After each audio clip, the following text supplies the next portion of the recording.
Behind him, a great statue of Garuda appeared. When Garuda is enraged, all living beings reveal their true forms.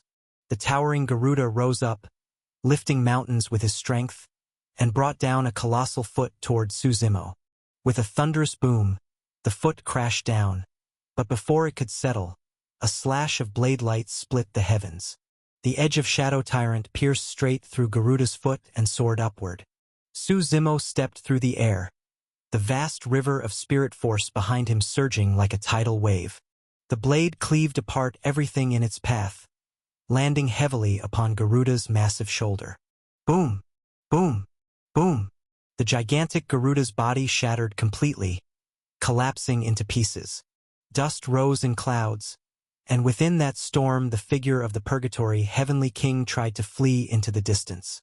But he only managed a few steps before a mouth of chaos descended from above, swallowing him whole. There was no need for this. Suzumo shook his head slightly. He had only come to borrow a road, yet these men insisted on standing in his way. This was South Marshall Pass. Suzumo pulled out the map he had purchased earlier and studied it. The next destination should be 10 Mile Slope. The sword god of 10 Mile Slope, Suzumo murmured softly. That was a story turned into legend. He stepped deeper into South Marshall Pass. Behind him, autumn winds whistled through falling leaves, and ancient buildings stood forlorn in the lonely breeze. The endless line of fortifications soon disappeared from sight. Beyond the ruins stretched open plains, an endless horizon with no visible end. The moment his foot touched the plain, a sword aura erupted from the northwest. It surged skyward like a flood, tearing open the clouds above. Before seeing the man, Suzumo already felt a sword intent that pierced the heavens. After only a few steps forward, someone blocked his path. An old eunuch stood there, holding an imperial decree in hand, dressed in court attire. His back was hunched, and his voice was sharp and shrill. Seeing Suzumo, he said, "Our Lady Empress Myriad Flowers does not wish to meet you. Please turn back, fellow Taoist." "Empress Myriad Flowers?" Suzumo replied. "You must mean Myriad Flowers, fairy. Impudent! How dare you call her ladyship by name?" The eunuch scolded. "What's the matter? She's too afraid to see me herself, so she sends out a half-dead freak to disgust me?" Suzumo shot back. You? The eunuch pointed a trembling finger at him, unable to speak for a long while. "Insolence!" he finally shrieked. "Go ask your Myriad Flowers if she still remembers Heaven's equal emperor," Suzumo said. "I've no patience for your words," the eunuch sneered coldly. He slowly unfurled the imperial decree, then shrilled, "I call upon the sword god to appear." The moment his words fell, sword intent streaked through the sky like lightning. It ripped through everything. Suzumo had never before seen such overwhelming sword aura. Link to the origin of this information RSTS in novel, fire.net. In an instant, a figure riding his sword was already above him. A broad sword floated in the air. Standing atop it was a man in white robes and a silver cloak, staring silently at them. His eyes carried no trace of emotion. Long bangs hung across his face, nearly covering one eye. His features were sharp as if carved by a blade, with sword brows and starry eyes. His robe billowed in the wind, silver cloak blending into the white, while sword intent surged endlessly around him. "By her ladyship's command, kill all who trespass here," the eunuch said coldly. The sword god looked at Suzumo but did not move. "Why aren't you acting?" the eunuch barked. "Do you mean to disobey her ladyship's orders?" The sword god glanced at him, just a glance, and the vast earth seemed to be split in two by a single sword stroke at dawn. Countless sword scars covered the eunuch in an instant. In that single moment, no one had even seen him move, yet he had already unleashed countless strikes. The eunuch had likely been killed hundreds of times over. It was a warning. The sword god said faintly, "My sword doesn't like people shouting. Keep your voice down." He leapt down from the floating sword. The blade itself seemed alive, circling affectionately around him. The eunuch swallowed hard, his tone softening slightly. These are her ladyship's orders. I merely deliver the message. Yeah, I know. The sword god waved him off, signaling he could leave. Face dark with shame, the eunuch gave a final cold snort and departed. The sword god turned back to Su Zimo. I am Xie Chonglu, he said calmly, giving his name. Fight me. I can see from your sword intent, you are not the kind to bend your neck. Why would you follow myriad flowers? Su Zimo asked. For someone who had pursued their path this far, personality and sword Dao had long become one and the same. One could judge a man by his sword. Xie Chongliu's intent pressed ever forward, unyielding. He would never willingly serve another. Everyone has their hardships. I won't speak of mine, and you need not ask, Xie Chonglu answered. Now draw your blade. The broad sword in his hand folded inward. The double-edged wings of the blade closed, reshaping it into a narrow longsword. He leveled the point at Su Zimo. Infinite sword intent condensed into a single point. Su Zimo slowly raised Shadow Tyrant.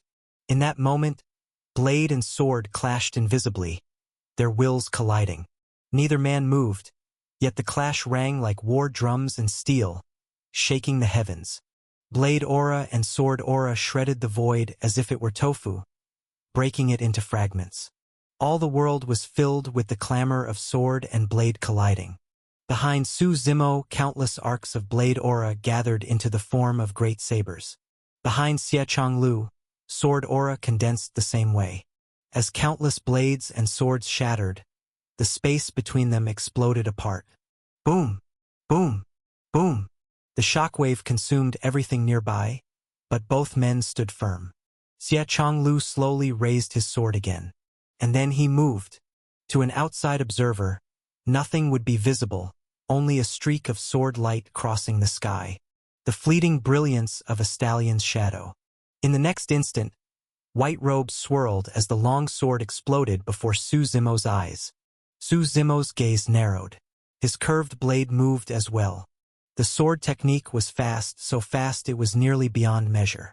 Tens of thousands of strikes in a second, perhaps millions, too many to count. But no matter how quick the sword, Su Zimo's movements remained calm, steady.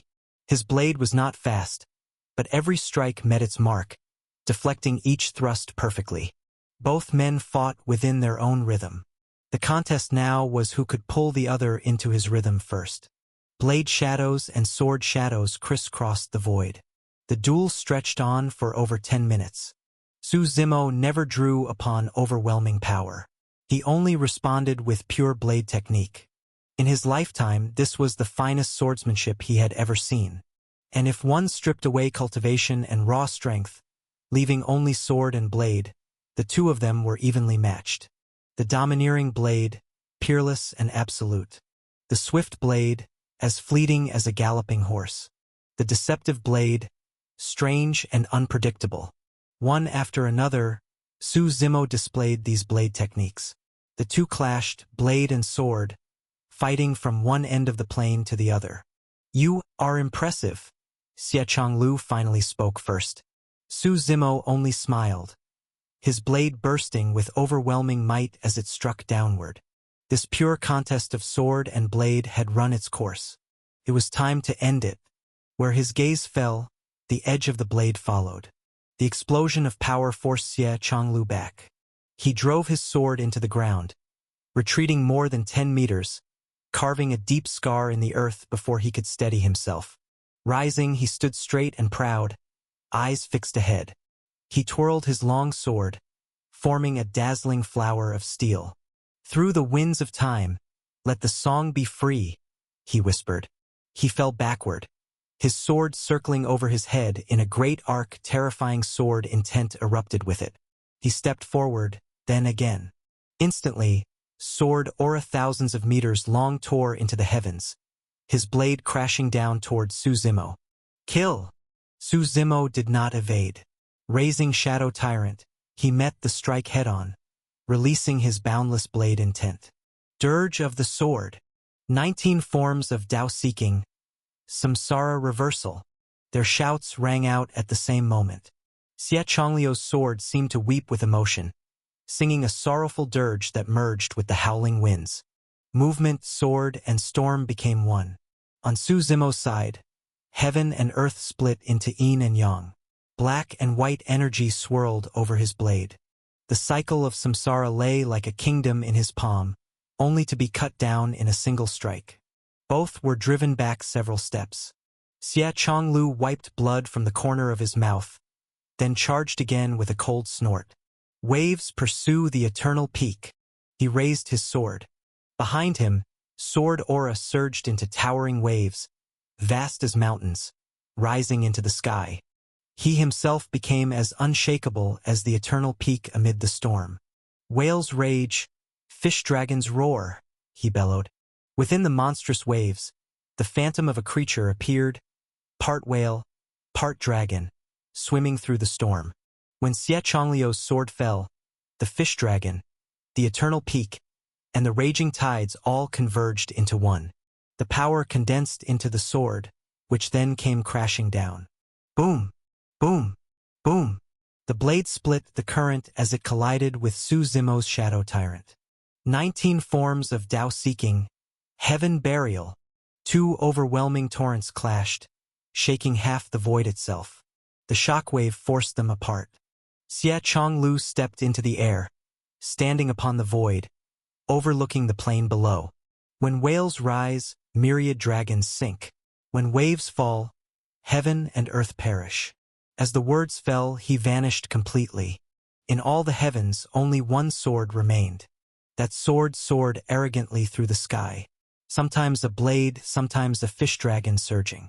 Finally, with thunder and lightning raging, the colossal sword tore through layer after layer of void, cutting toward Su Zimo. What a magnificent sword technique, Su Zimo praised. He raised Shadow Tyrant, his expression solemn, blade tip aligned with the heavens. His gaze and the blade became one straight line. Softly, he whispered, 19 forms of Dao-seeking, God desolation. At once, his purple robe and black hair billowed upward without wind. His long hair danced, his robe cracked like thunder. From him spread the breath of the ancient God desolation, covering the wild earth. In his past life, he had created the 19 forms of Dao-seeking. This move, God desolation, had been born only from inspiration. But in this life, after traversing forbidden grounds and even overturning divine relics, he had refined and completed it. Shadow Tyrant rose, then fell, infused with God desolation. Darkness consumed the world. In that darkness, only one blade and one sword clashed. For a fleeting instant, a single streak of light split the heavens. Their figures crossed. The world returned to normal. They stood back to back, each lowering their weapon. The void shattered again and again, the earth collapsing into ruin. Blade and sword intent raged for a long while, annihilating everything. Only after more than 10 minutes did calm return. Su Zimo slowly turned around. Opposite him, Xie Changlu turned as well. But as he turned, his legs gave way, broken at the shin bones. He collapsed to the ground. What burden rests in your heart? Su Zimo asked. For one with hesitation, the sword could never remain pure. Do not kill fairy myriad flowers, Xie Changlu said with difficulty. Why? Su Zimo asked. But at the question, Xie Changlu fell silent. Su Zimo frowned, his gaze stretching beyond 10-mile slope to the lands ahead. He glanced back once at Xie Changlu. The sword god now seemed a man in decline, his brilliance fading. He lifted his head and walked away into the distance. Xie Changlu raised a hand, as if to speak again. But when his lips parted, no words came. Blackwater Lake, the largest body of water in Heaven's End, Ocean's Edge. It began from East Gate Pass, stretched across half the world, and emptied south at South Marshall Pass. Its waters were infamous, black as ink. All year round, the lake was turbulent, waves crashing ceaselessly. Ordinary cultivators found it nearly impossible to cross. And the closer one drew to South Marshall Pass, the more few dared approach. It was said a dragon king lived there. It survived by devouring humans, vicious and unimaginably powerful. After passing endless plains, Suzumo finally reached Blackwater Lake. Looking up, he could see Chaos Cloud Ravine in the distance. There, mountain ridges stacked like stairways to the heavens, vanishing into the sky. Without pause, Suzumo stepped onto the waters, walking across the waves. The surging tide rose to meet him, one wave after another. With a wave of his hands, time and space froze. The waves hung still in the air, as if frozen in ice. Suzumo advanced swiftly across the lake. But just then, a colossal figure erupted from below. The frozen space shattered. The beast broke the surface, opening a gaping maw. The stench of blood filled the air. It lunged to swallow him whole. Suzumo frowned slightly, pressing his foot against its fang and retreating back in a flash. With a deafening boom, torrents of water exploded into the sky, waves crashing together. The massive beast plunged back into the depths, vanishing beneath the surging surface. Suzumo steadied himself, eyes scanning the waters below. Find the newest release on n0velfire.net. The surface of the Blackwater Lake churned violently, as if the sea god himself had been enraged. The waters grew ever more treacherous. Suddenly, another massive wave surged toward Suzumo. With a thunderous boom, the wave shattered the void itself, the torrent roaring skyward as Suzumo struck down with his palm, crushing every surge of water into oblivion. A dragon's roar echoed through the heavens, deep, resonant, and soul-shaking. From the depths of the lake, the colossal creature emerged once more, and Suzumo finally saw its true form.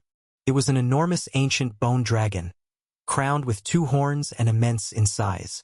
A bone dragon was, in truth, a lesser being than a dragon god, a remnant born when a dragon's corpse, long after death, absorbed the miasma of wandering spirits and came back to life. In other words, it was a kind of living dead, or more precisely, a living dead dragon. The ancient bone dragon's body was titanic, stretching across nearly half the Blackwater Lake, hundreds of thousands of meters long. One could only imagine how powerful it must have been in life. When its fangs lunged forth, Suzumo stepped down with his blade, Shadow Tyrant, the air exploding beneath his feet. A deafening rumble followed, detonations bursting through the void. The immense impact hurled the ancient bone dragon back into the lake, while Suzumo soared even higher into the sky. The bone dragon roared in fury, its voice echoing like thunder. "Human, you should not disturb Lady Myriad Flower's peace." Suzumo laughed. "So the dragon race now serves as dogs? Even half dead, you still have no shame before your ancestors." On the primordial heartlands, the dragon race had nearly been wiped out, first in the war against Skyshroud War God, and later because many of their strongest had ascended. But here, in the outer heavens, dragons were still immensely powerful, feared by all, their very name enough to silence crying infants. The ancient bone dragon snorted coldly. Suzumo chuckled. From its bones poured thick ghostly mists, turning its white skeletons pitch black. The immense creature charged forward, spewing dark vapors that coalesced into skeletal wraiths, all rushing towards Suzumo. With a sweep of his blade, a wave of sharp, boundless sword energy tore through the darkness, shredding the mists. He stepped forward. Each stride cracked the void beneath his feet, ripples spreading like shattered glass. Shadow Tyrant slashed downward, and the bone dragon lunged with jaws wide open to devour him. The dragon's roar shook the sky. Suzumo's eyes flashed. With a twist of his wrist, he spun the blade half a circle. The tip thrust into the dragon's upper jaw, the hilt braced against the lower. As the dragon bit down, the blade pierced through its mouth. Piercing shrieks split the heavens. Suzumo unleashed his primordial god scriptures, and his body swelling to match the dragon's size. With a thunderous boom, the bone dragon crashed back into the lake, writhing in agony. Suzumo followed, plunging straight into the raging waters. He stood firm amid the storm, waves crashing violently around him. Grabbing the dragon's tail with both hands, he smashed it against the lake. Water exploded skyward, crashing back in torrents as the dragon howled in pain. Suzimo didn't stop. He swung it left and right, slamming it dozens of times, until the entire Blackwater Lake seemed to overflow. Finally, he flung the near-dead creature onto the shore. The dragon, trembling and broken, still muttered weakly. This chapter is updated by Novelire.net. Suzimo sneered. Flames from the nomological truth of fire ignited in his hand. He cast them down, engulfing the dragon in a sea of fire. It writhed and roared as its bones turned ashen gray, melting together into a lump of molten residue. Suzimo kicked the remains into the depths of the lake, where the waves swallowed it whole. His gaze shifted forward. The Hundred Flowers Valley was now just one step away. Ahead lay Chaos Cloud Ravine, where a staircase rose like a path into the heavens. The gorge's river flowed down into the sea, its steps reaching for the sky. Sheathing Shadow Tyrant, Suzimo swept his long robe and walked toward the gorge. Fallen leaves swirled beneath his feet, carried by the wind. Soon, his figure vanished into the drifting sand and mist. Meanwhile, outside Brahma City, Miss Jing sat upon an airship beside the unconscious Moonpluck Fairy. Her gaze was calm and steady as the ship glided through the void. Suddenly, the once clear sky twisted into a swirling vortex ahead. Without hesitation, the spirit ship entered the vortex. Miss Jing remained composed. On the other side lay a void realm, silent and endless. Above the ship, a giant, eerie face formed out of nothingness. Its features seemed visible yet impossible to remember, as if the mind refused to retain them. Miss Jing looked at the unconscious Moonpluck Fairy and smiled faintly. With that, the face faded, and the void dissolved back into the calm expanse of space. Miss Jing turned and slowly walked toward the sleeping Moonpluck Fairy. In the God-fiend Abyss Heaven, one of the 9 heavens, the world was utterly unique, ruled entirely by the ancient demon race. The 9 heavens had always regarded the ancient demon race with deep wariness. Even in ordinary conversation, people avoided mentioning them, a silent taboo. Most within the 9 heavens despised and loathed the demons. But in this realm called the God-fiend Abyss Heaven, the situation was reversed. Here, the ancient demon race reigned supreme, unchallenged and unquestioned. They had ruled this world for countless ages, ever since the ancient eras. Their dominion was absolute, their influence deeply rooted and enduring. At this moment, somewhere within the void of the God-fiend Abyss Heaven, the air was thick with demonic energy. Endless black mist cloaked everything, as though it had lain undisturbed for eons. Suddenly, an ancient existence stirred and murmured faintly, "So, he has come after all." The void remained silent for a long while before another voice replied. The first voice continued, "I knew it. One day he would return. For he is the greatest demon sovereign this world has ever seen." Another voice followed, heavy and uncertain. Meanwhile, Suzimo stepped into the Chaos Cloud Ravine. The latest _p_sodies are on the novel fire.net. The mountain path was rugged and overgrown with wild grass. He had not walked far when he heard someone singing in the distance. 5 cranes come from the northwest, soaring high toward the supreme pure. On clouds of green the immortals dwell, and speak of Master Anshi's name. I wish to ask them, swift as the falling stars, to taste the golden herb, and live as long as heaven. The song was odd, sung loudly, echoing through the entire gorge. Suzimo looked up and saw a woodcutter. He carried a bundle of firewood on his back, wore a gray short-sleeved tunic, and had a straw hat on his head. After walking a short distance, the man paused to wipe the sweat from his brow before continuing, humming his strange immortal poem. Suzimo frowned slightly.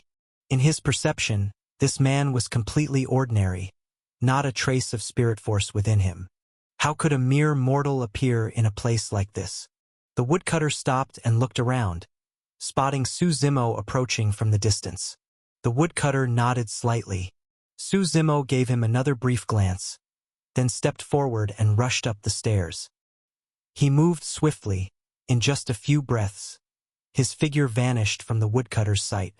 The stairs to the clouds lived up to their name, impossibly tall, stretching into the mist above. Su Zimo ascended for nearly half an hour before reaching the top. At the summit, the scene was serene and dignified. Tall pine trees grew densely all around. Even in this late autumn season, their needles remained a deep, unwavering green, standing proudly against the cliffs.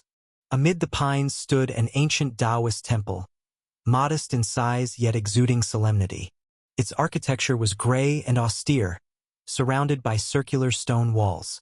A large iron gate marked the entrance. From within came the sound of a bell, low, resonant, and steady. Two young men in Taoist robes stood guard on either side of the gate.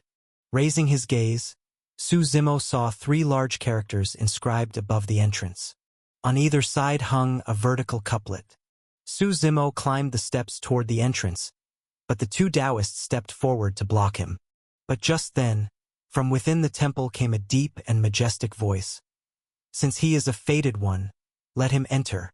The 2 Taoists exchanged surprised glances, then pressed their palms together and slowly opened the heavy gate.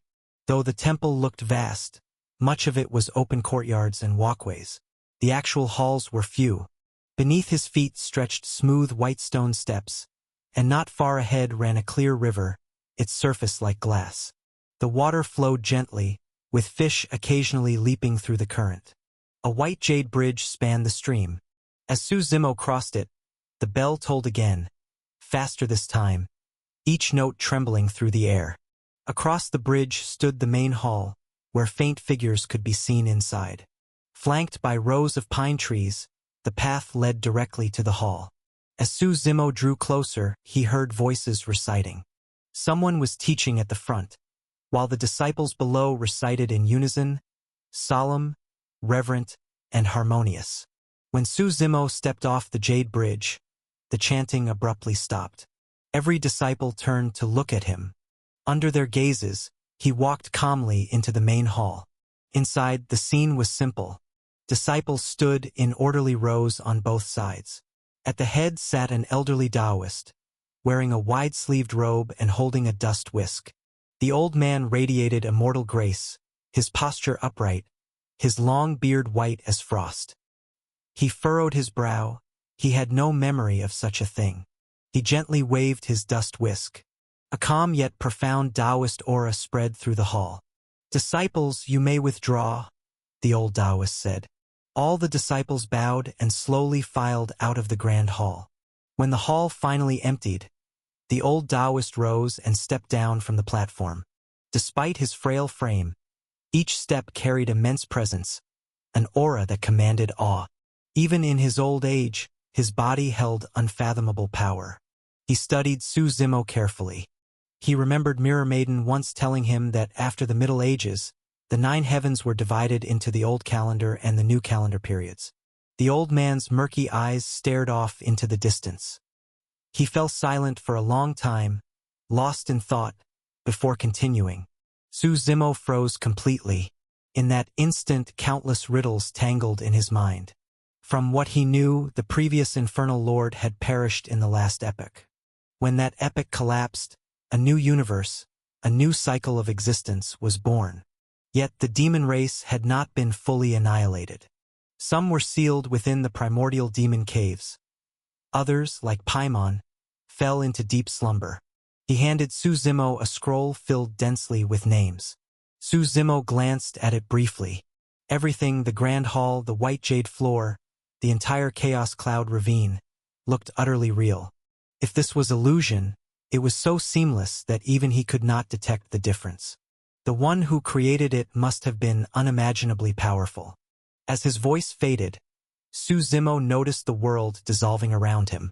The Elder Lord Temple, the 2 Taoist disciples at the gate, the woodcutter at the mountain's foot, all fading away bit by bit. Even the old Taoist's figure began to vanish. A thought that had lingered for hundreds of millions of years, like a body sealed in a crystal coffin. Once exposed to air, it decayed into nothingness. This chapter is updated by Novair.net. When Su Zimo's vision cleared again, He found himself standing in the Chaos Cloud ravine once more. Behind him lay the Blackwater Lake. Before him, no Taoist temple, no woodcutter, no stairs to the clouds. Instead, there spread a vast valley of blooming flowers. The valley was immense, oval-shaped, filled with endless blossoms. Rare and sacred plants grew everywhere. Spirit flesh Ganoderma, nether dragon branch, nirvana voidgrass, dustless flower, even extinct or legendary herbs were abundant. Nine-tailed dragon sunflower, ancient deep sweetgrass, dragonheart nine-leaf herb, demon blood nectar fruit, ascension grass, seven-colored moon orchid, their fragrance spread for miles, filling the air with intoxicating scent. It was like stepping into a paradise untouched by the mortal world.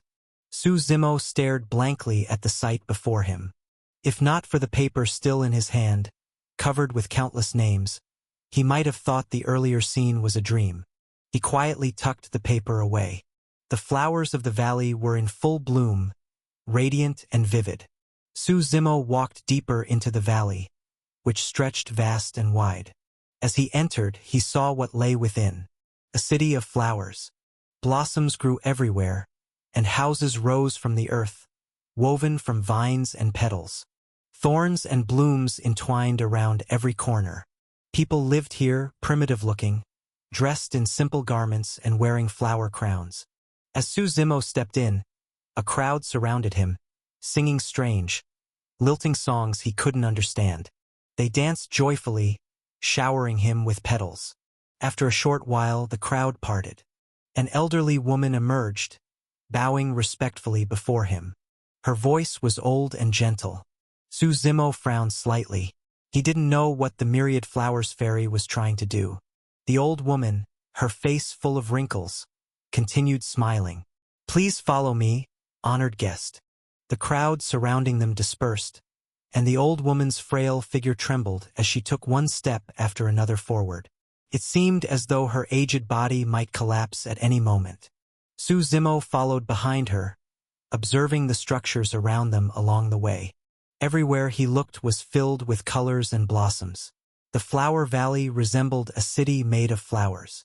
The mountain walls of the valley formed the city's barriers. Along the way, all the beings they encountered were plantfolk.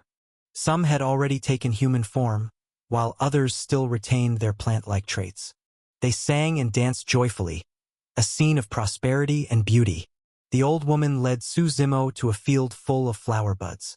These buds were a deep violet, their centers filled with tendrils stretching out like whips from within. A few unopened petals surrounded them, and under the sunlight, little beams of light seemed to form tiny dancing figures upon the surface. "This is the light-year snow lotus," the old woman explained. "Though outsiders prefer to call it the lotus of eternal love, this flower has no special function, except that it never withers. For that reason, people often use it to symbolize undying love, and lovers often give one another this flower. Unfortunately, the light-year lotus is extremely dependent on its environment. It cannot be cultivated and can only reproduce naturally. Because humans have overharvested it, the flower is now nearly extinct. Outside of Flower Valley, you'd be hard-pressed to find one at all." After finishing her explanation, the old woman continued walking ahead, and Su Zimo took one last look at the light-year snow lotus before following her. The old woman stopped again, this time before a field of fiery red blossoms, fire fluff flowers, but not ordinary ones. These were Inyang fire fluffs, the rarest kind. 30,000 years ago, the old woman said, a great alchemy master from the Alchemy God Tower named Wu Shuzi created a pill recipe for the Blood Demon Pill. This pill could reverse one's bloodline and forcibly defy fate. It would make a person's strength increase 100-fold, though afterward, they would become a cripple. Even so, that temporary surge of power tempted countless people. In the Mortal Ascension Heaven, everyone wanted at least one of those pills as a safeguard. The Inyang fire fluff is as difficult to propagate as the light-year snow lotus, unable to be cultivated, only capable of natural reproduction. And now, in the Mortal Ascension Heaven, it too is nearly extinct. The old woman led Su Zimo through almost the entire Flower Valley.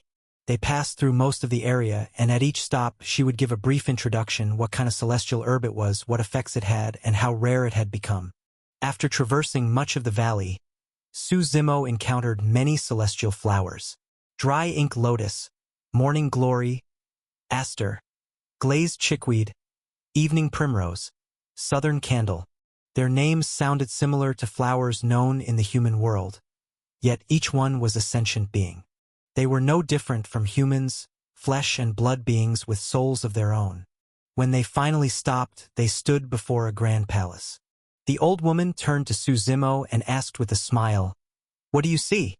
"The suffering of the plant folk," Suzimo replied. "All life in the world could be divided into animal and plant. But humans, demons, beasts, ghosts, and even gods all believe themselves superior. They refuse to align themselves with the beasts, and thus the saying came about that there are more than 3,000 races in the world. Yet compared to animals, the plant folk was born weak. Plants and trees, unless they were like the mythical divine trees or immortal herbs, rarely possessed consciousness or mobility. Most plants found cultivation extremely difficult. Their souls were fragile, and they could not move freely from the earth.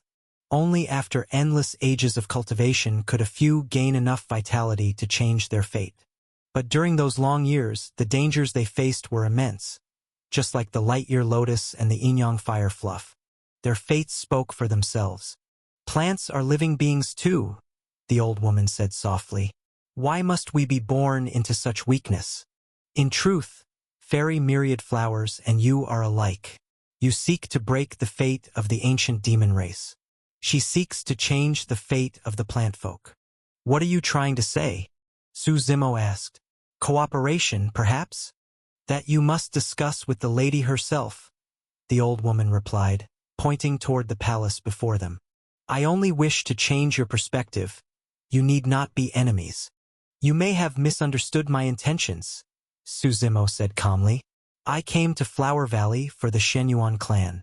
As for the Myriad Flowers Fairy, if she does not stand in my way, I have no reason to concern myself with her." Because of the matter concerning Heaven's equal emperor, Suzimo had always been wary of the Myriad Flowers Fairy. But hostility was another matter. He didn't quite consider her an enemy yet. After all, his dealings with Heaven's equal emperor had been nothing more than a transaction.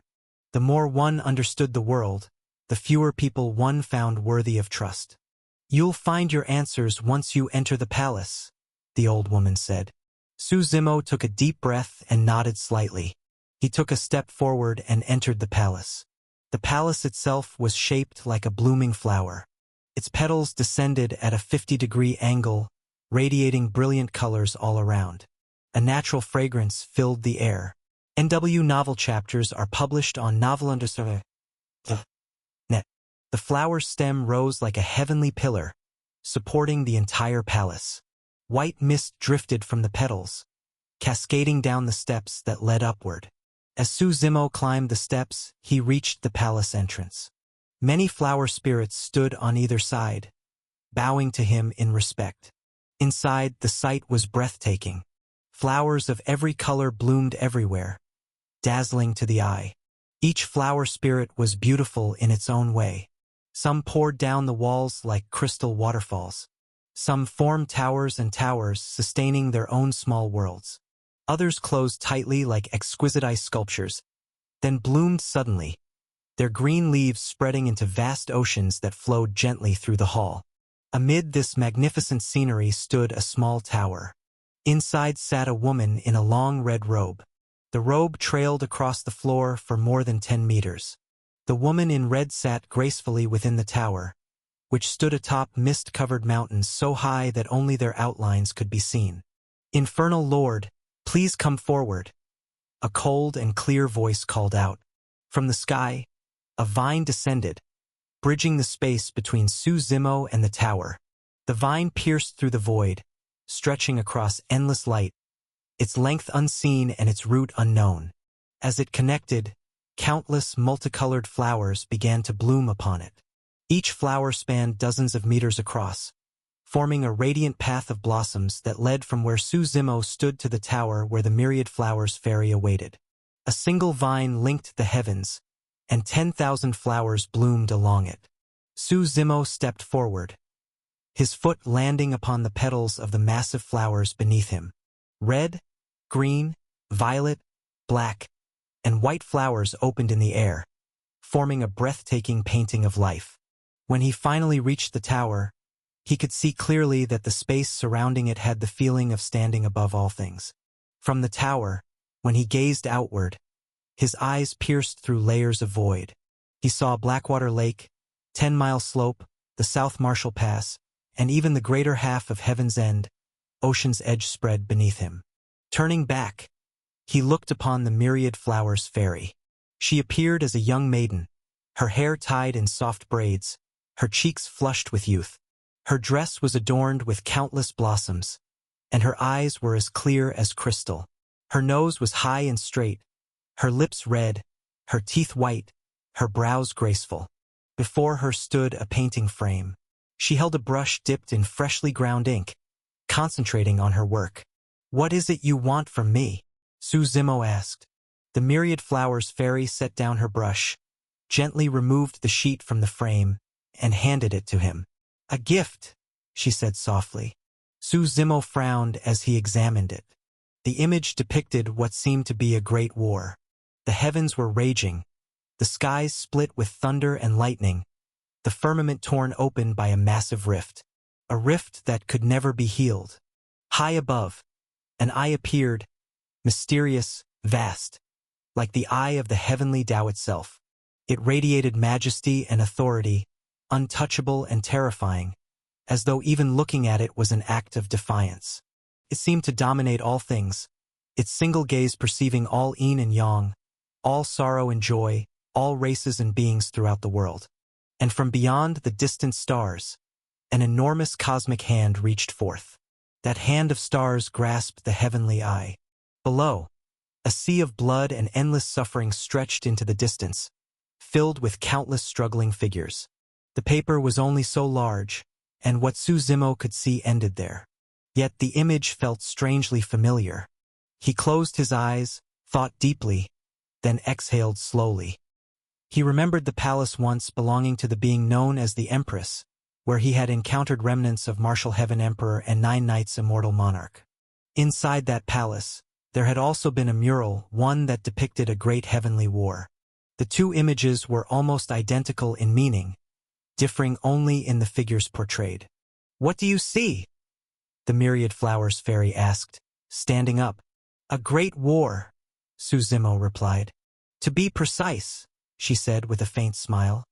"It is the 9th heavenly war." "The heavenly war?" Su Zimo frowned. "The 9 heavens have existed since the primordial ages, spanning billions of years. Did you think you were the only one who ever defied fate?" She replied with a teasing tone. "I see," Su Zimo said, nodding slightly. "Each heavenly war represents the apex power of that era," she continued. "No one person could fight it alone. Behind me stands the entire ancient demon race," Su Zimo answered. "When have I ever been alone? Besides," he added, "I came here only for the Shenyuan clan." "You cannot touch the Shenyuan clan," the myriad flowers fairy said firmly. "I once made a promise to Grand Pivot Saint Sovereign to protect his descendants." "I never said I would harm them," Su Zimo replied. "I only seek to borrow the Grand Pivot Godsword.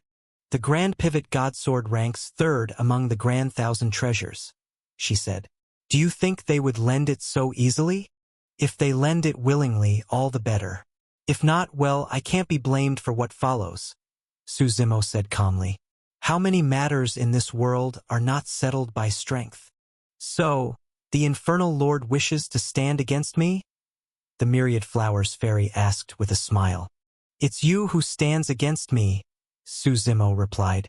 "You seem to know many things. I'm quite curious about you." He slowly took out the teleportation token that Zhang Bei and the others had given him before. Crushing it, a powerful aura burst forth instantly. The space around the tower began to twist, forming a massive vortex in the void.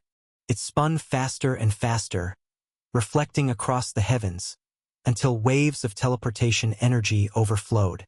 The Brahma monarch god realm, the Myriad Flowers fairy said with a knowing smile.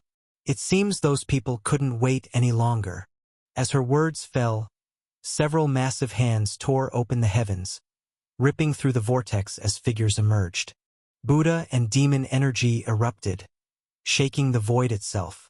Myriad Buddha, arcane demon, and Zhang Bei all appeared. Fairy, it has been a long time, Zhang Bei greeted with a grin. All four of you, come at once. The Myriad Flowers fairy said lightly, waving her right hand. The space before them shifted instantly. The tower where Su Zimo and the others stood was forcibly transported to another realm of the void. Let us battle here, she said calmly, so as not to disturb the peace of my flower valley. This new space was pure nothingness, infinite and immeasurable. Fairy, Zhang Bei said, if you agree to leave this place, we will withdraw. How about that? We have no wish to fight you. When Saint Sovereign Brahma first created this particle world, I was already here, she said. Your ancestors had no objections then. It is only you later generations whose ambitions have grown too large. In that case, there's nothing left to discuss. Arcane Demon snorted coldly. Find the newest release on novifire.net. Dark demonic energy burst from his body, spreading like fog through the void. Lesser Saint Demon Fist. He roared, his right fist radiating immense power. Thunderous booms echoed from his fist as he charged at the Myriad Flowers fairy. The entire void trembled and began to collapse. Beside him, Myriad Buddha straightened his body, palms pressed together, chanting softly. Purple mist heavenly net. A vision of an ancient arhat appeared, striding through the void, scattering golden light across the world. Each step of the arhat created a new heaven and earth, while the Buddha's voice echoed in all directions. Zhang Bei stood tall beside them, his body growing several times larger, his white robes fluttering. Behind him was a massive stone tablet, ancient and majestic. The single character heaven was engraved at its top. Unfortunately, the tablet was broken in half, the other portion long lost. Even so, its power could not be diminished. Suppress, Zhang Bei commanded softly. The stone tablet shot upward, transforming into a streak of black light as it descended upon the Myriad Flowers fairy. The Myriad Flowers fairy merely smiled faintly. With a flick of her right hand, a single petal drifted down gently. When the petals fell, the void became completely silent. In an instant, the petals expanded hundreds of times in size, blocking in front of the Myriad Flowers fairy. The little Saint Demon Fist descended.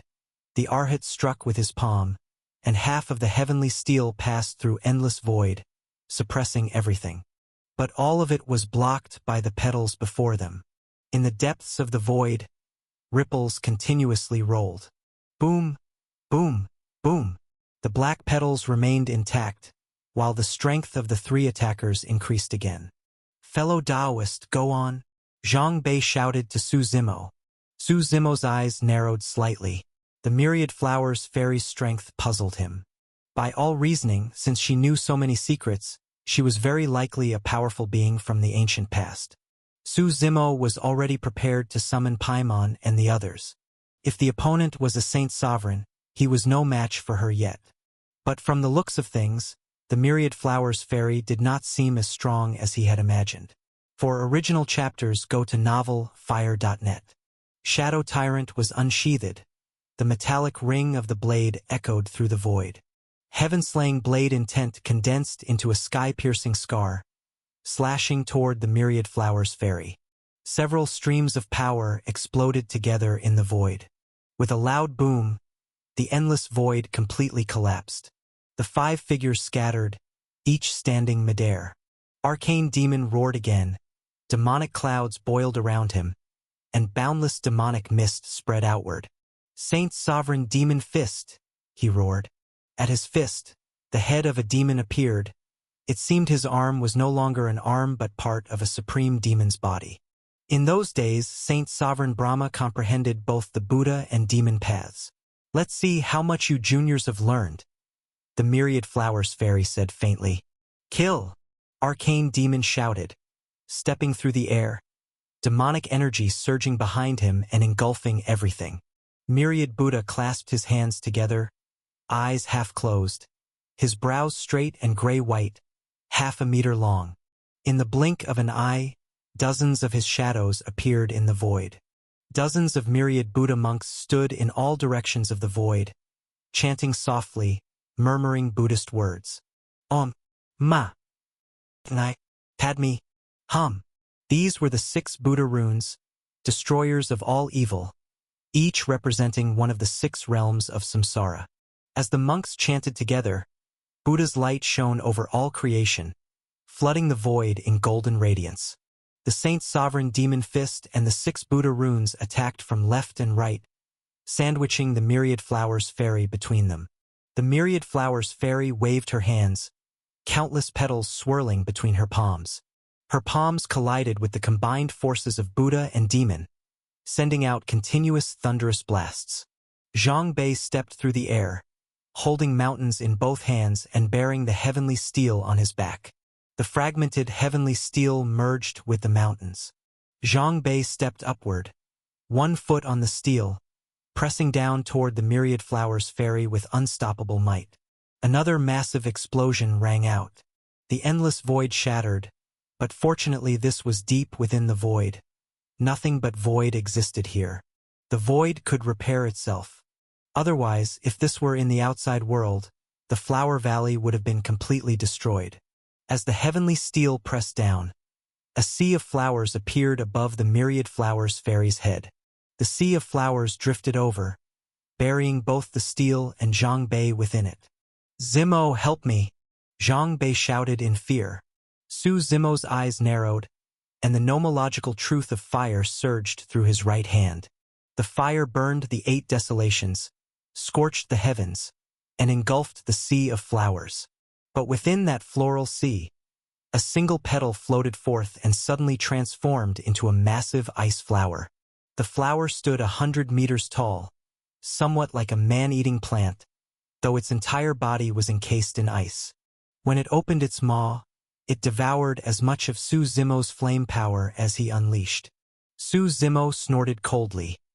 His nomological truth of fire shifted, transforming into the nomological truth of thunder. Crackling thunderbolts rained down endlessly, obliterating the ice flower in a storm of lightning. The sea of flowers dispersed, and Zhang Bei, covered in wounds, fell from the void, yet his life was spared. He struggled to his feet, retreating rapidly, looking at the Myriad Flowers Fairy with fear. Myriad Buddha and Arcane Demon were also sent flying backward. "Do you know the full name of that steel you carry?" the Myriad Flowers Fairy asked with a soft smile. "I don't." Zhang Bei shook his head. Since obtaining the steel, it had always been a broken piece with only the word heaven engraved on it. "That steel is called the heaven-suppressing steel," the Myriad Flowers Fairy said. "It was used by the heavenly court to suppress the remnants of the Eastern Sea. If it were whole, it might have stood before me, ranking 51st among the wonders of the great thousand realms." The Myriad Flowers Fairy smiled again. "But a broken steel, how dare it try to suppress me?" The other's expressions turned grim. Arcane Demon said, "We can't go on like this. Do any of you have a better idea? In a battle like this, what plan is there?" "We can only fight it out," said Myriad Buddha. "Brother Su, what do you think?" Zhang Bei turned toward Su Zimo, testing his reaction. "Didn't you notice?" Su Zimo asked calmly. "Notice what?" The other 3 were puzzled. "She's holding back," Su Zimo said. "Much of her strength hasn't been used. Whether she's concealing her power or can't use it, we'll find out soon enough." When the Sea of Flowers had wrapped around Zhang Bei earlier, Su Zimo had only tested her lightly, yet had broken through her technique easily. That Myriad Flowers Fairy's power as an immortal monarch was not as terrifying as expected. He stepped forward, facing her directly. The aura of his blade grew heavier and heavier. As he advanced, the sonic booms roared past his ears. 1 slash fell, cleaving half the void in 2. The Myriad Flowers Fairy raised her right hand, and countless flower seas surged again. Within them, several petals quickly grew into towering mystical flowers, enclosing Suzimo and the others within. Each petal bore different attributes, strong in both defense and attack. Watching them trapped within, the myriad flowers fairy looked at Suzimo and said, "You now are far different from who you once were. Is that so?" Suzimo replied coolly. He extended his right hand, and the codex of life and death flew out from the void. Standing firm, he slowly opened it, and the power of life and death spread around him. From the book emerged countless chains of life and death. They shot outward, binding all the mystical flowers, the two forces locked in a stalemate. The flowers bloomed, radiating fire and ice, time and space. The myriad flowers fairy, like the master of all flowers, ruled over the birth and death of every plant in existence. The chains of life and death spread in all directions, temporarily restraining the sea of flowers. Arcane demon and myriad Buddha exchanged glances. Their powers of Buddha and demon fused together. Mighty Buddhist light and demonic energy surged from their bodies. When the two forces merged, infinite Buddhist and demonic energy shot into the sky. That energy gathered in the air, finally forming a human-shaped figure. The figure's face was strange, part demon, part Buddha. The long hair atop its head was tied into rounded knots. Its earlobes were as large as pearls. Its eyes opened wide, its nose high, and its lips thick. It was the fusion of good and evil. The figure stood motionless in the void, but waves of overwhelming might surrounded it. Then, from the tops of arcane demon and myriad Buddha's heads, two ethereal figures flew out, their souls. Their bodies stilled while their spirits rose. Both souls merged into the giant figure above. At that instant, the giant opened its eyes, and a vast, crushing power descended from its body. The giant took a step toward the myriad flowers fairy. Each step it took made the heavens and earth tremble. "I didn't expect you two to wield the holy demon giant left behind by Saint Sovereign Brahma so skillfully," the myriad flowers fairy said with a faint smile. "What our ancestor left behind, we would never let it go to waste." Arcane demon's heavy voice rumbled from within. The myriad flowers fairy's expression turned more solemn, and she dropped her earlier air of disdain. She quickly retreated, and for every petal that surrounded her, Suzimo's chains of life and death extended in kind. Countless chains followed her retreating figure deep into the void. The holy demon giant raised its massive palm and slammed down with tremendous force. The myriad flowers fairy, dressed in a long red robe, stepped on a chain of life and death beneath her foot, borrowing its force to propel herself upward. As chains rushed in from both sides, she pulled with both hands. Bang, bang, bang. The chains snapped apart. When the giant's palm descended, the void shattered, but the myriad flowers fairy had vanished. Follow current novels on ovalfire.net. Where did she go? Zhang Bei frowned. The group scanned their surroundings. Zhang Bei snorted. The 100 Flowers Valley is still here. Where could she run? Myriad Flowers Fairy, come out. We do not wish to harm the 100 Flowers Valley, came a voice from within the holy demon giant. But if you persist in your obstinacy, don't blame us for being ruthless. As soon as the words fell, the entire void began to tremble. Everyone turned toward the sound. From deep within the misty void, a colossal, majestic flower emerged, radiating hazy energy. The flower's size was immeasurable. No end could be seen. Its stem was enormously thick, hundreds of square meters wide, with countless thinner stalks spiraling upward around it like coiling dragons. The stem was gray-black in color. Above it bloomed the petals, tens of thousands of them, each uniquely shaped, glowing with gray and white mist. A profound aura of the Tao spread outward. Behind the flower, a multicolored moon slowly rose. The rainbow light shone upon the back of the flower, dyeing the entire void in color. The whole flower radiated boundless brilliance. On each petal appeared a mysterious rune. The runes were incomprehensible. Each one could be enough for a cultivator to meditate on for a lifetime. let alone the countless thousands of them. What is that thing? Zhang Bei said in shock. It should be her true form, Su Zimo replied with a frown. He had suspected it before, that the Myriad Flowers fairy was likely a plant spirit who had transformed into human form. She symbolized the queen of all plants, seeking to defy the heavens and change her fate. Under the colored light, a streak of black shot out. With a loud boom, the holy demon giant's massive body was blasted backward, its chest collapsing halfway in. The flower roared, and an invisible force enveloped the entire void. Kill! The holy demon giant bellowed, charging forward from the desolation, shattering layers of void beneath its feet. The power of Buddha and demon intertwined as it struck toward the giant flower. The flower extended countless vines, which twisted together to form a square cage descending from the heavens, trapping the holy demon giant within. Roar! Roar! Roar! No matter how the giant struggled, it could not break free from the cage.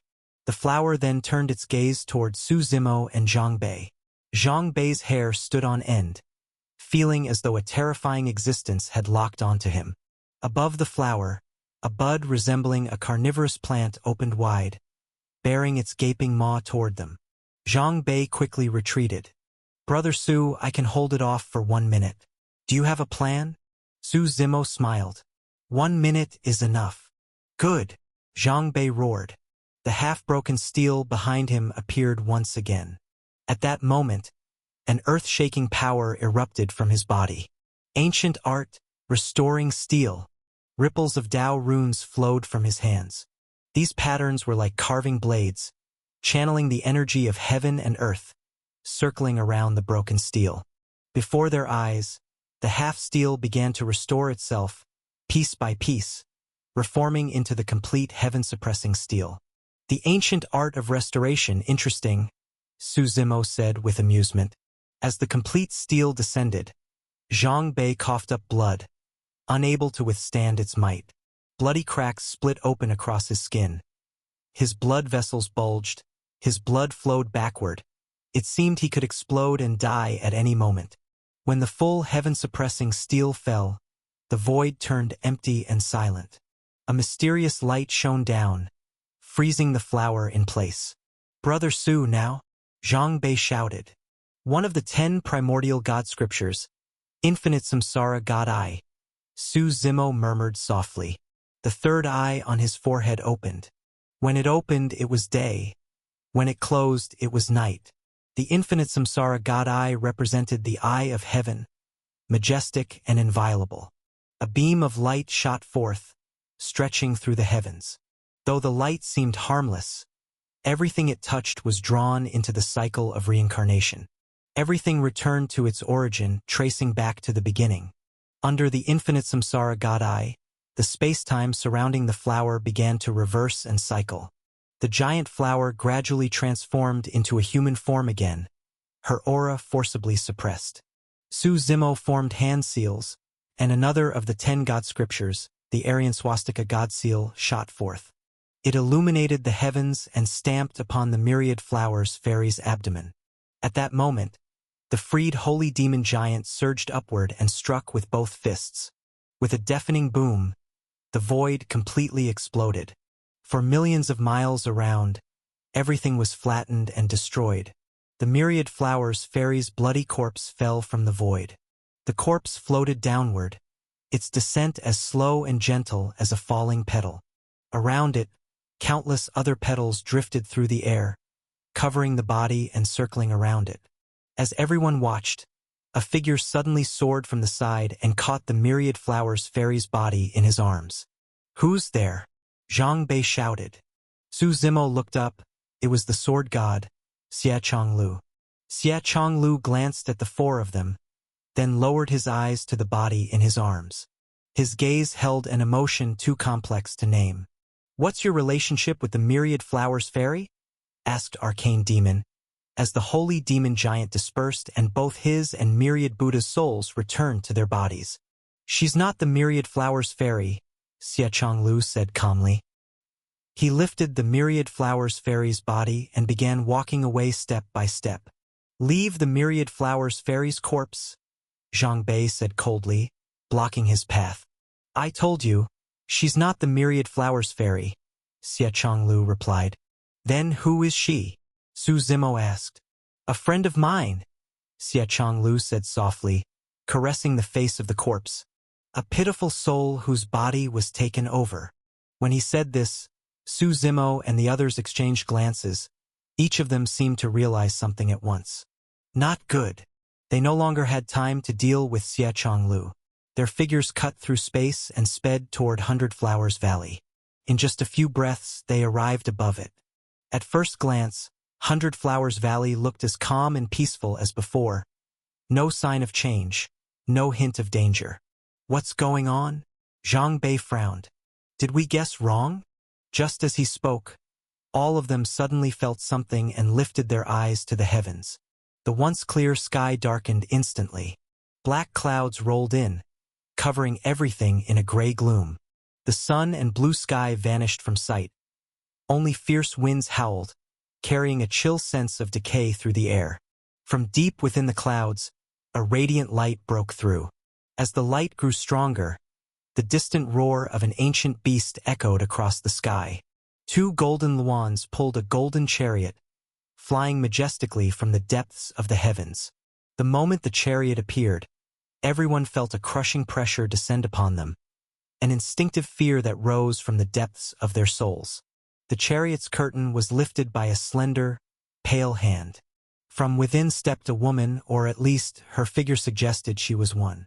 But her true appearance was impossible to see, shrouded in a veil of mystery. Myriad Flowers Fairy? Su Zimo asked cautiously. When Xie Chonglu had appeared, many of his doubts had already begun to make sense.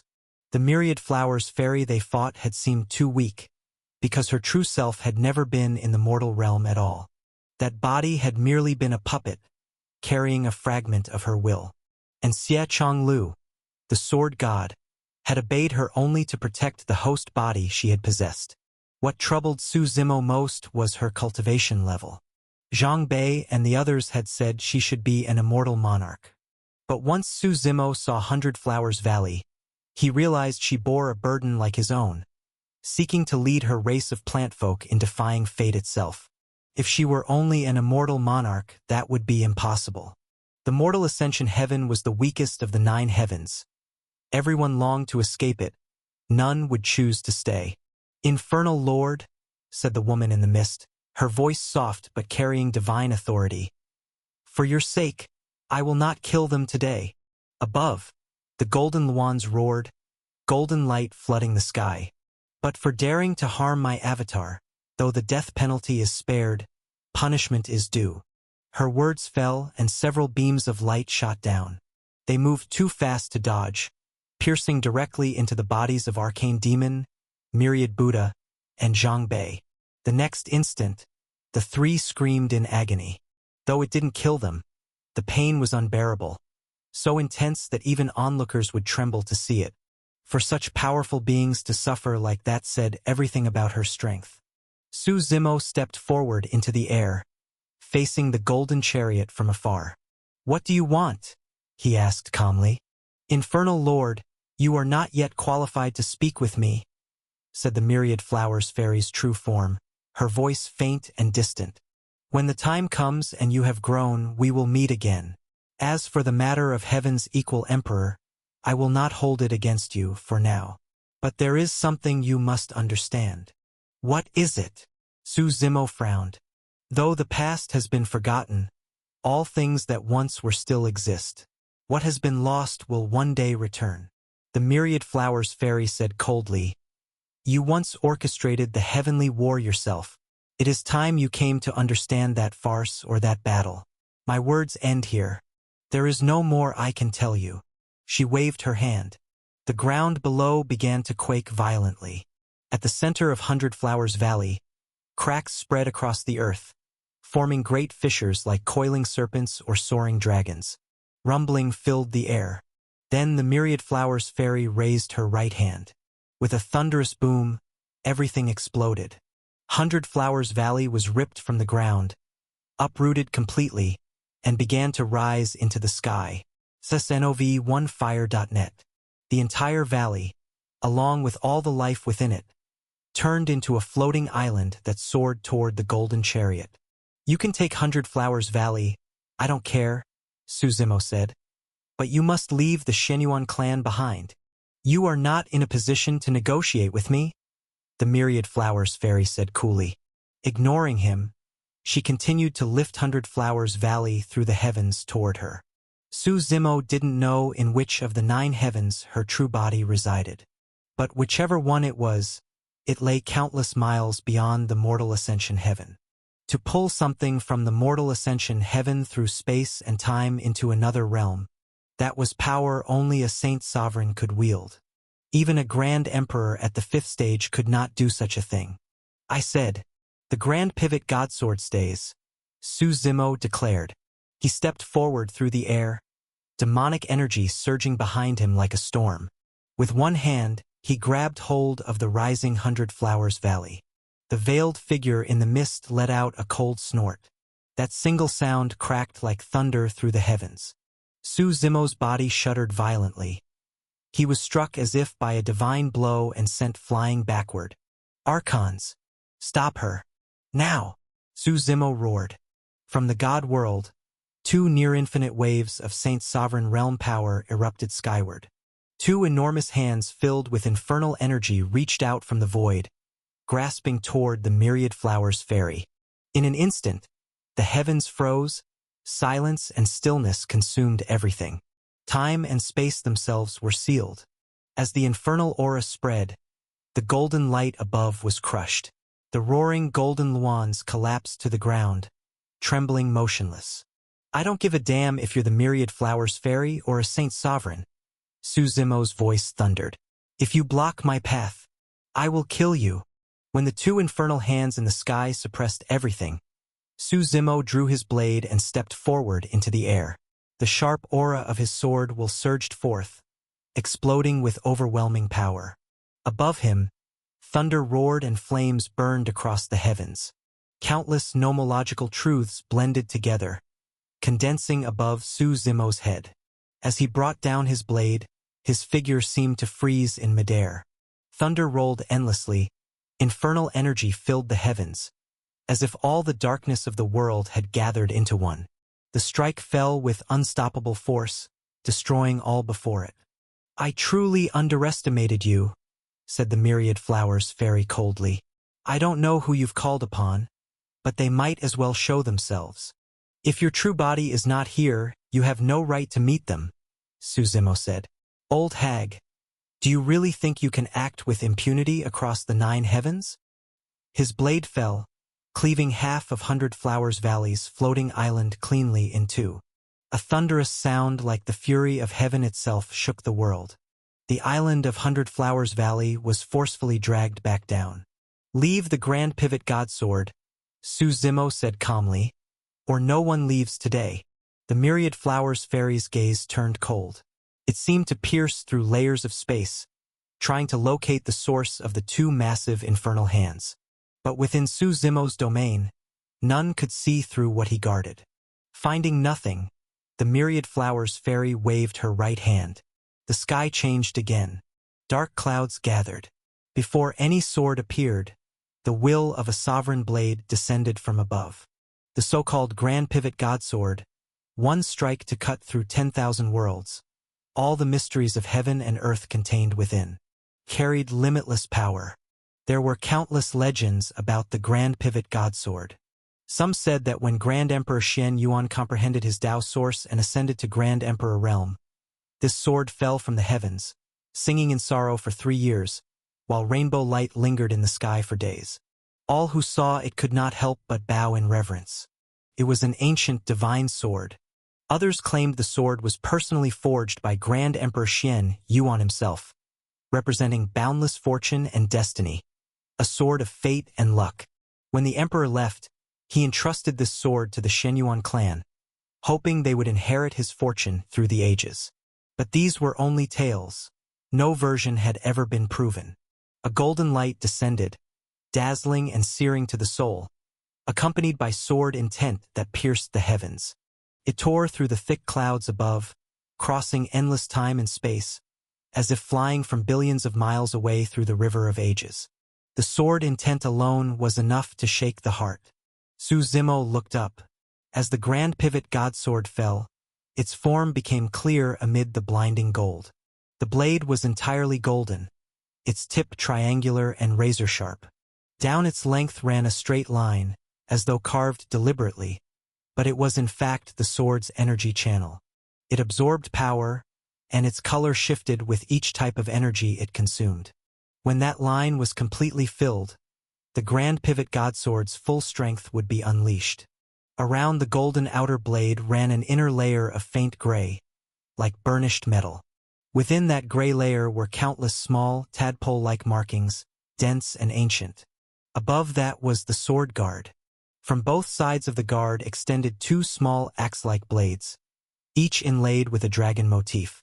At the center of the guard was a hexagonal sword crystal, glowing brilliantly with golden light. It seemed the sword's entire radiance poured out from this crystal. The crystal was pure and transparent, like the core of all energy. The grand pivot godsword descended from the void, crossing infinite distance, and embedded itself heavily in the air before Su Zimo. Read complete version only at novelfire.net. The hilt trembled continuously, the golden light flickering across its surface. "The grand pivot godsword is yours," the Myriad Flowers fairy said coolly. "Now release 100 Flowers Valley." "You dumbass. If it was going to end this way, why did you make things so troublesome?" Su Zimo said, shaking his head. He waved his hand. The two vast infernal hands tossed back the floating island of 100 Flowers Valley, then withdrew into the god world. Under the Myriad Flowers fairy's gaze, the island was swallowed by the void. Where 100 Flowers Valley once stood, the land was now torn open into a bottomless chasm. "Consider this a test," said the Myriad Flowers fairy. "The grand pivot godsword is your greeting gift." "A test?" Su Zimo shook his head. "Heh. Whatever I desire, I take. I do not need anyone's permission. I hope you reach our realm soon," the Myriad Flowers fairy said. Her voice faded as the golden luan screeched and took flight. Her figure vanished into the void. The heavy clouds dispersed. Zhang Bei and the others climbed out from the void, looking battered and exhausted. Seeing no more danger, the three of them bowed deeply to Su Zimo. "Many thanks for saving our lives, Brother Su." Su Zimo waved his hand slightly and picked up the grand pivot godsword before him. It was extremely heavy. Even for him, holding it made his arm feel weighed down. "A sword of faith," Su Zimo murmured. He now understood. The grand pivot godsword was powered by the strength of belief. Those who worshipped it, who revered its wielder, would feed it with their faith, much like how Buddhas and deities cultivate through incense and devotion. Ordinary spirit force or worldly essence could not activate it. That made it difficult for most. Faith was not something that could be gathered overnight. Even the Taoist and Buddhist sects had spent countless years earning the devotion of the common people. But for Su Zimo, such faith was no problem. Behind him stood an entire world.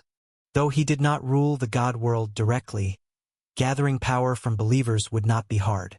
"Now that the Myriad Flowers fairy has taken 100 Flowers Valley, and you've gained the grand pivot godsword, Brother Su," Zhang Bei said with a smile, "I'd say things turned out quite well." "Indeed," Arcane Demon nodded. "We all underestimated the Myriad Flowers fairy. We thought she was only an immortal monarch, but clearly, our eyes were too small." "What will you do next, Brother Su?" Zhang Bei asked. "I'll be looking for a sect called the True Martial Sacred Ground, and another called the Vast Heaven God Realm," Su Zimo said. He had promised Heaven's equal emperor to return the inheritance token of the heaven-shattering God Scripture to the Vast Heaven God Realm. He hadn't yet found it, but now he had time to look. "I've heard the ancient demons and liches have reappeared," Myriad Buddha sighed. "I don't know what will become of us." "And Saint Sovereign Brahma?" Su Zimo asked. "To be honest, Brother Su," Arcane Demon replied, "our ancestor has long departed. Before he left, He said the fate of the mortal ascension heaven is already sealed, and he is no hero or savior. Brahma had already left mortal ascension heaven. Su Zimo believed that Arcane Demon and the others were not lying to him about it. He put away the Grand Pivot Godsword and, together with Zhang Bei and the other two, walked around the abyss left behind in Hundred Flowers Valley. They found no other anomalies. It could be said that Myriad Flowers Ferry and Hundred Flowers Valley had indeed left. If Brother Su has nothing else to do, you're welcome to visit our Brahma Monarch God realm in the western region, Arcane Demon said with a smile. Let us at least show our hospitality.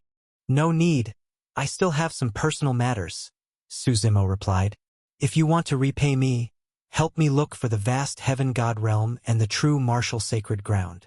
Rest assured, Brother Su. If we hear anything, we'll let you know. The three of them said, nodding. The four of them walked through the air, heading toward the edge of the particle world at the ends of the earth. Su Zimo wanted to see Miss Jing. His suspicion had finally become reality. There was indeed some powerful entity watching his every move in secret. It even wanted to pull him into its grand scheme. What was a bit unfortunate was that he had not met Saint Sovereign Brahma. But he could understand. The Saint Sovereign would not let the mortal realm bind him. At that level of existence, what mattered most was one's own Tao, not being some great hero or savior. Some cultivate the path of salvation. Some cultivate the path of solitude. The Tao contains all things. Heaven and earth are vast beyond measure. The 7 emotions, 6 desires, life, and death, all are contained within it. Before leaving the particle world, Su Zimo met the sword god, Xie Chonglu, once more. His black hair had suddenly turned completely white. The white strands floated like falling snow, drifting in the void. His gaze held neither joy nor sorrow. He carefully carried a woman in his arms as he walked through the heavens. Where are you taking her? Su Zimo stepped forward and asked. She once said she wanted to travel the 9 heavens with me. I plan to show her, Xie Chonglu answered calmly. You're not planning to save her? Su Zimo asked. As soon as those words fell, Xie Chongliu's sword aura flared violently. His eyes fixed on Su Zimo, his voice trembling slightly. Can she still be saved? Not by others, but I can, Su Zimo said. He possessed the Tree of Life. The Tree of Life not only extended one's lifespan, it also bore a fruit every 1,000 years. That fruit could reconstruct the body, even restore the soul. Of course, the condition was that the person's soul had not yet entered the Netherworld or Mirage Tide's heaven. As one of the 9 heavens, Mirage Tide's heaven/Netherworld was the final destination of all souls of the dead. Once a soul entered it, it was a death sentence. It could only reincarnate. I beg you, save her, Xie Chonglu said without hesitation, kneeling before Su Zimo. He was a sword god. His path should have been unwavering, cutting through all obstacles with his sword. Yet his sword path had fallen because of a woman. What is your relationship with her? Su Zimo asked. She's my wife, Xie Chonglu replied. 10 years ago, she chased after a blue demon rose and accidentally entered Hundred Flowers Valley. She was ultimately controlled by Myriad Flowers Fairy, becoming her representative in the mortal realm. When I arrived, it was too late to stop it, so I stayed in this particle world to guard her side. 10 years ago, then her soul has likely already entered the Netherworld, Su Zimo said. I can preserve her body for now and lock her yang soul. As long as her yin soul can be brought back from the Netherworld, she can be revived. The Netherworld, Xie Chonglu murmured softly, then looked at Su Zimo and nodded solemnly. I entrust her to you. Su Zimo waved his right hand, and a leaf from the Tree of Life drifted down gently. It landed on the woman's heart. The leaf turned into rich life energy that surged through her meridians and body. After several major circulations, color slowly returned to her cheeks. Su Zimo raised his hand again, and a life fruit dropped from the Tree of Life. The fruit was entirely green, pulsing like a living heart. The rhythm of life sounded thump, thump, thump. Between his hands, yin and yang energies intertwined. His brow opened to reveal the infinite samsara god eye. The light of reincarnation shone upon the woman's body. Tracing back through cycles of reincarnation, Su Zimo forcibly located the fragments of her young soul scattered through the world. He formed seals with his fingers and struck the soul into her body. The woman coughed violently several times, then fainted again, her expression peaceful. The two lines of yin and yang energy wrapped around her body. It's done. Her yang soul will stay locked for 3,000 years, Su Zimo said. But after 3,000 years, when the fruit's power is gone, her life will end. Xia Chonglu bowed deeply to Su Zimo. He lifted the woman into his arms and waved his hand, opening his own particle world. At his level, he could already create a particle world of his own. When he became a grand emperor in the future, that world could become his Tao source. He placed the woman inside. Su Zimo turned to leave. He had saved her only because he respected Xia Chonglu. It had been a long time since he met someone with such pure devotion to the sword. Unfortunately, that purity had been destroyed by love. But such things, one willing to love, one willing to fall, were not for others to judge. Most powerful beings avoided attachments to their descendants. Once you have something you care about, your heart can be shaken by their life or death. Thus, even if the martial heaven sacred ground fell or was destroyed, the martial heaven emperor would not return. Even with the return of the ancient demon and fiend races, Brahma would not intervene. The most ruthless of all are the strong. They are rational, not sentimental. They know the path they walk and what they are willing to sacrifice for it. Su Zimo prepared to leave, but Xia Chonglu continued following behind him. "Why are you following me?" Su Zimo asked with a frown. "You helped me. I will wield my sword to protect you for 1,000 years. After that, I will go to the netherworld to retrieve her yin soul. Life or death, it won't matter," Xia Chonglu said seriously. He knew how difficult it would be to retrieve a soul from the netherworld. It would mean becoming an enemy of an entire heaven. If it were easy, anyone could bring back the dead. "You don't need to follow me," Su Zimo said, shaking his head. "This is my way of doing things. I don't want to die with regrets," Xia Chonglu said. He knew that once he entered the netherworld, he would likely never return. So before he went, he wanted to repay Su Zimo's favor.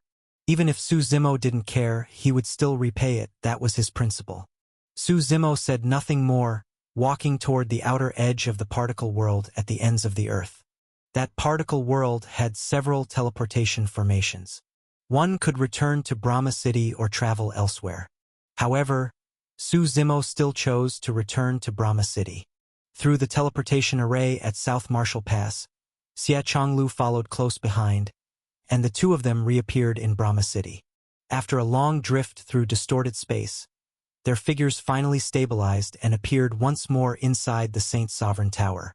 Progenitor Thousand Slaughters had already been waiting there for quite some time. "Taoist Su," Progenitor Thousand Slaughters said quickly when he saw Su Zimo emerge. "Those two young ladies have gone missing." "As expected," Su Zimo said calmly.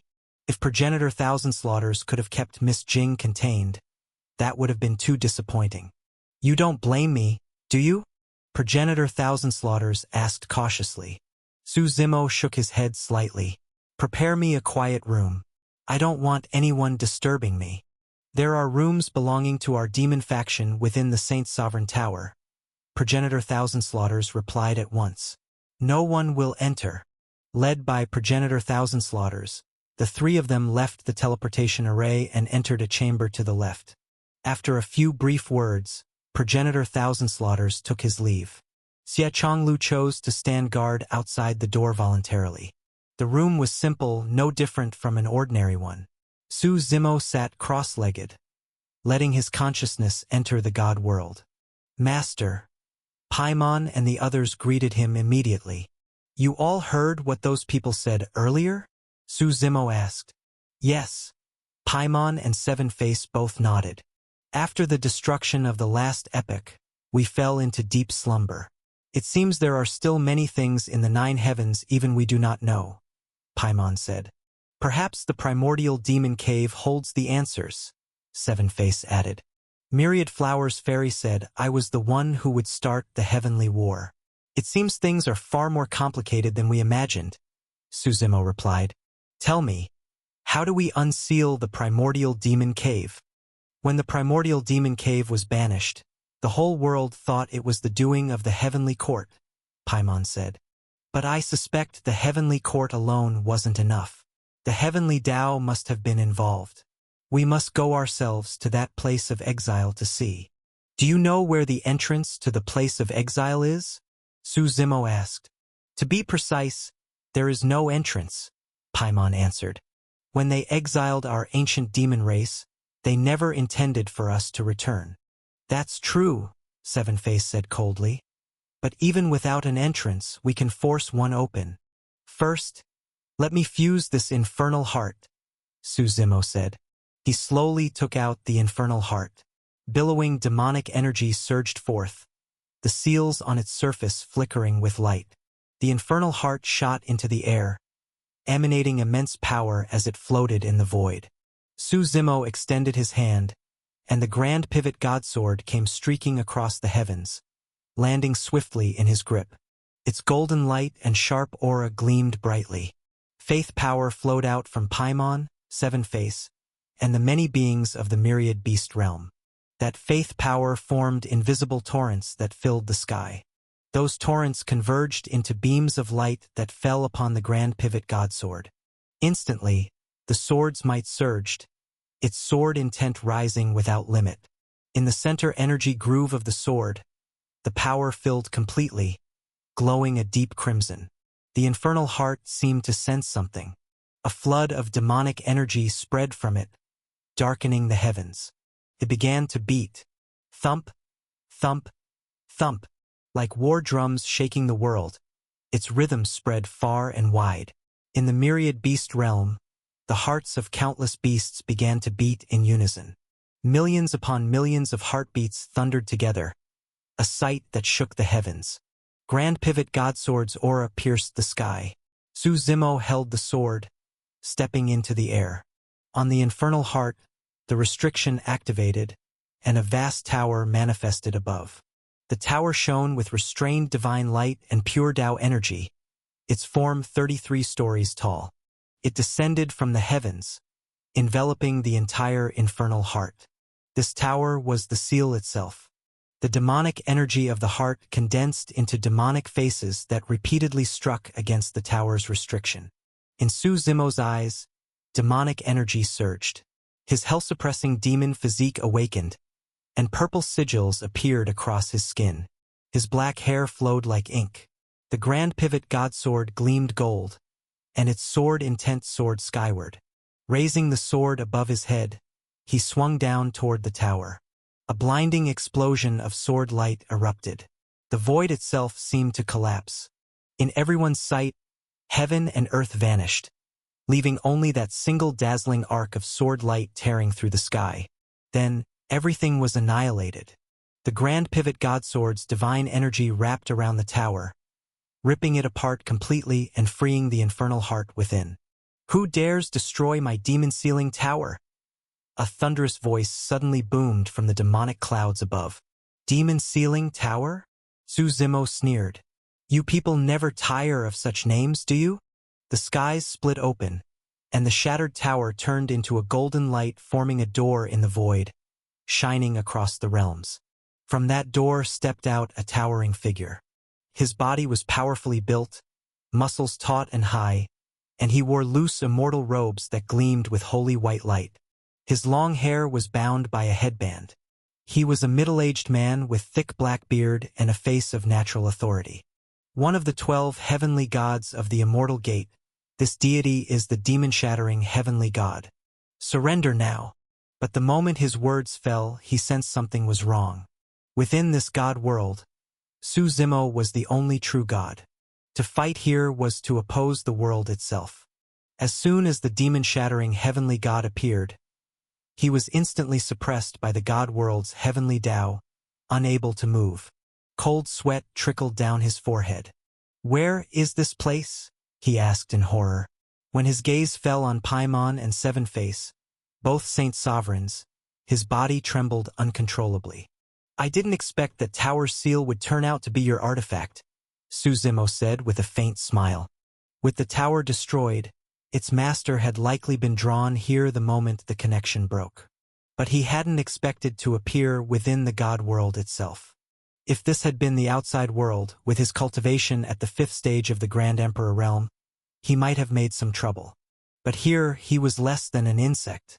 "Since you're here, you might as well stay," Su Zimo said with a light laugh. He waved his hand, and the power of the heavenly Tao descended like an invisible mountain, crushing the demon-shattering heavenly god into the ground. Since the man had discovered the existence of the god world, Su Zimo could not allow him to live. Still, because this demon-shattering heavenly god came from the heavenly court, Su Zimo could extract a great deal of information from him, something very useful to his current situation. With another wave of his hand, Su Zimo completely sealed the god world, isolating it entirely from the void. In a distant heavenly palace, the palace stood amidst endless immortal mist, hidden deep within the clouds like a colossal creature. Vast celestial music echoed unceasingly. On 9,999 steps of the immortal stairway, dragons and phoenixes circled and sang. A scarlet flame Qilin lay upon the high altar, its crimson fire coiling around its body. The winged dragon god opened its eyes to bring day and closed them to bring night. A 7-colored peacock spread its tail. On each feather, countless eyes shimmered with divine light. Numerous god beasts roamed around the outer perimeter of the palace. Inside the palace, a young boy was carefully wiping the lamps of life. There were hundreds of them, flickering dimly, densely packed together. Suddenly, the boy turned and saw that one of the lamps near the top had dimmed. This flame was fading, on the verge of going out. "Holy progenitor! Holy progenitor!" The boy cried in fright and ran out. He arrived before a grand hall. The hall had no doors. It was a sealed chamber, like a jade tower engulfed entirely in immortal mist. The mist was so thick that every step sent waves of immortal energy swirling through the air. "Holy progenitor! Something terrible has happened. Uncle Smasher's life lamp is dimming. It may soon go out," the boy shouted, kneeling before the hall. Where did demon-shattering heavenly god go? After a moment of silence, a majestic voice resonated. The voice was ethereal and vast, seeming to come not only from the hall but from every direction, filling the heavens. "I don't know," the boy replied quickly. "We would never dare question Uncle Smasher's movements." "Do not panic," the voice said calmly. The next moment, the Grand Tao's power descended from the heavens, infinite and profound, manifesting countless Taos within the infinite void. Though no one could be seen inside the hall, endless immortal mist gathered, swirling like a storm. Then, suddenly, the mist dispersed under the force of Tao's will, and an image appeared in midair. Around that image, one could faintly hear the river of fate flowing endlessly. The image shifted. Demon-shattering heavenly god appeared within it. It was like a mirror, replaying his final moments before vanishing. He was sitting cross-legged in meditation when, all at once, he spat out a mouthful of blood.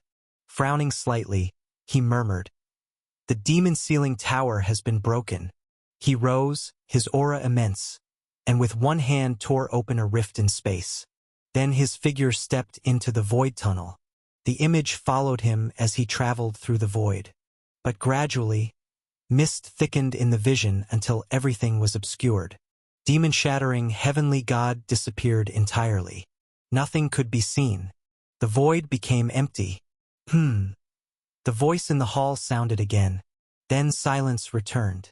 The image shattered, and the palace was once more calm. "Holy progenitor, where did Uncle Smasher go?" the boy asked carefully. "The river of Tao cannot trace his path," the voice replied evenly. "How can that be?" the boy said in shock. "The river of Tao spans all 9 heavens. Nothing in heaven or earth escapes its reflection. For it to fail means only 2 possibilities." The voice remained steady, reasoning aloud. Either there exists a being equal to my own realm who has concealed the heavenly secrets, or demon shattering has gone to a place beyond the river of Tao's reach. When the voice fell silent, the boy dared not speak further, for he could not even mention beings equal to the holy progenitor's level. And as for places the river of Tao could not trace, besides the banished primordial demon cave, he knew of none. Either explanation was far beyond his understanding. The demon ceiling tower was destroyed. The holy progenitor continued. He must have gone to investigate. If I recall correctly, that tower held the infernal heart. Yes, the boy nodded quickly. By the immortal Lord's decree, each of the 12 heavenly gods has their duties.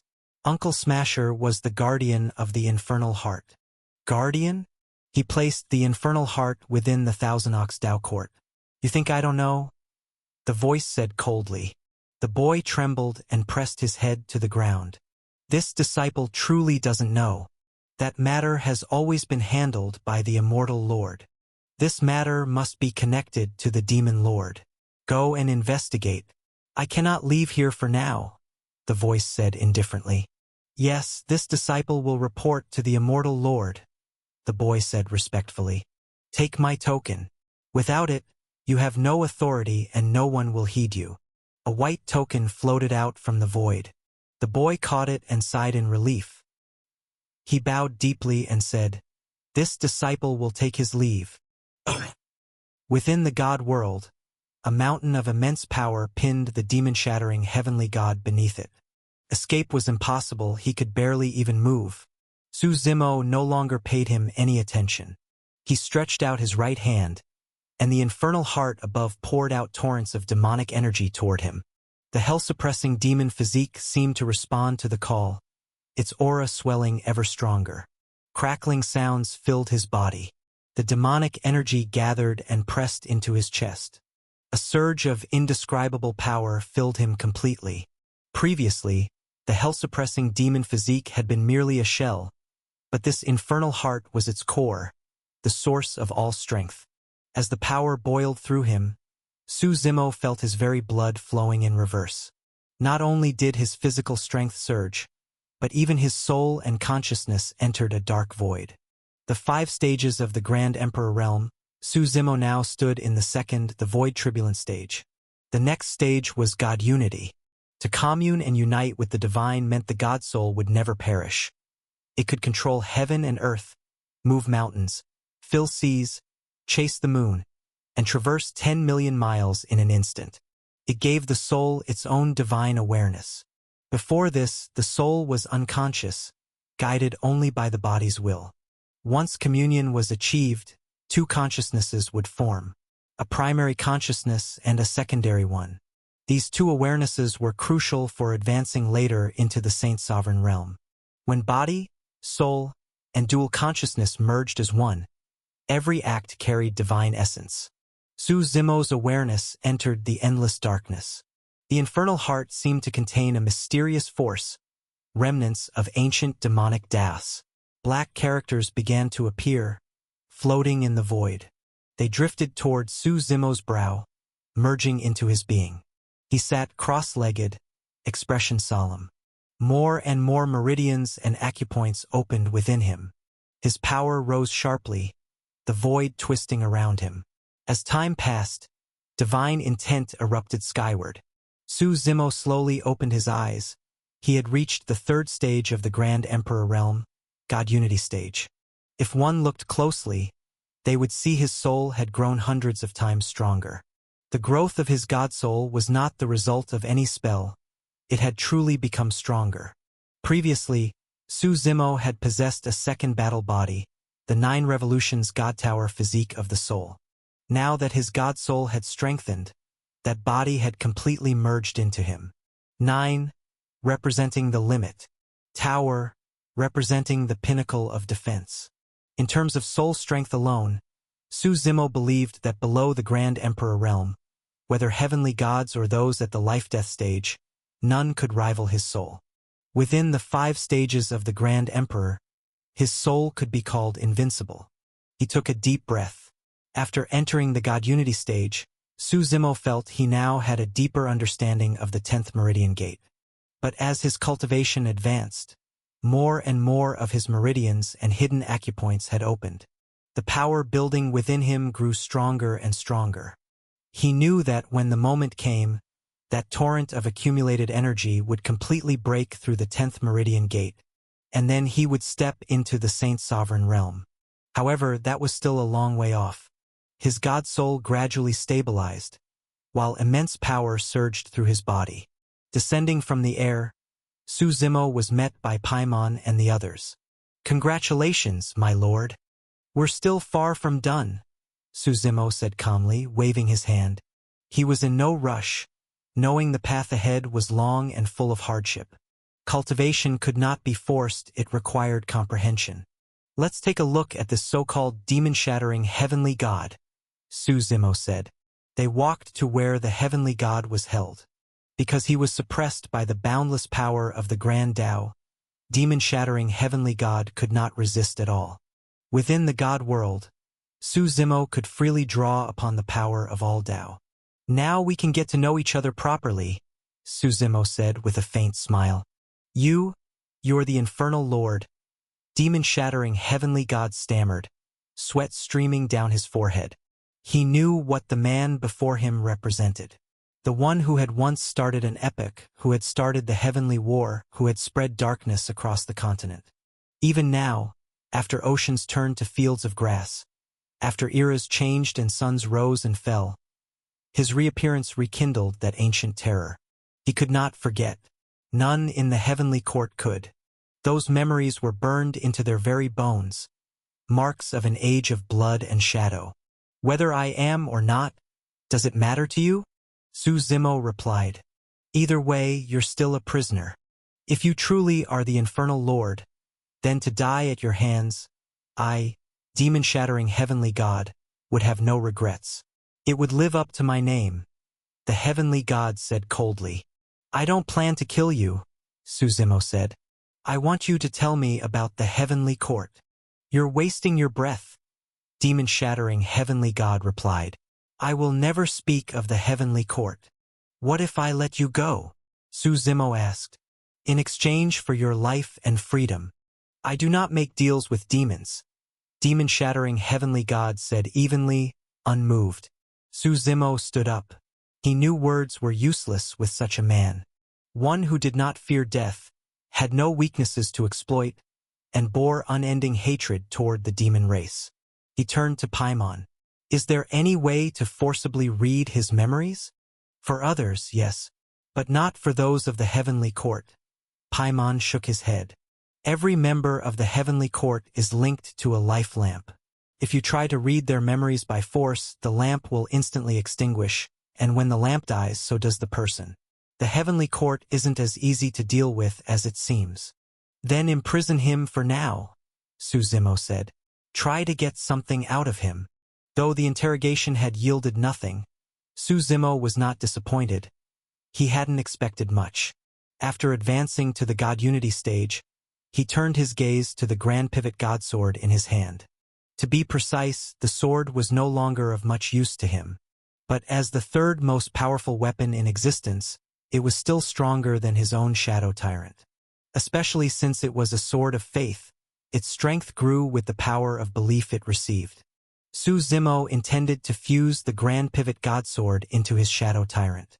To abandon Shadow Tyrant and wield Grand Pivot God Sword instead was impossible.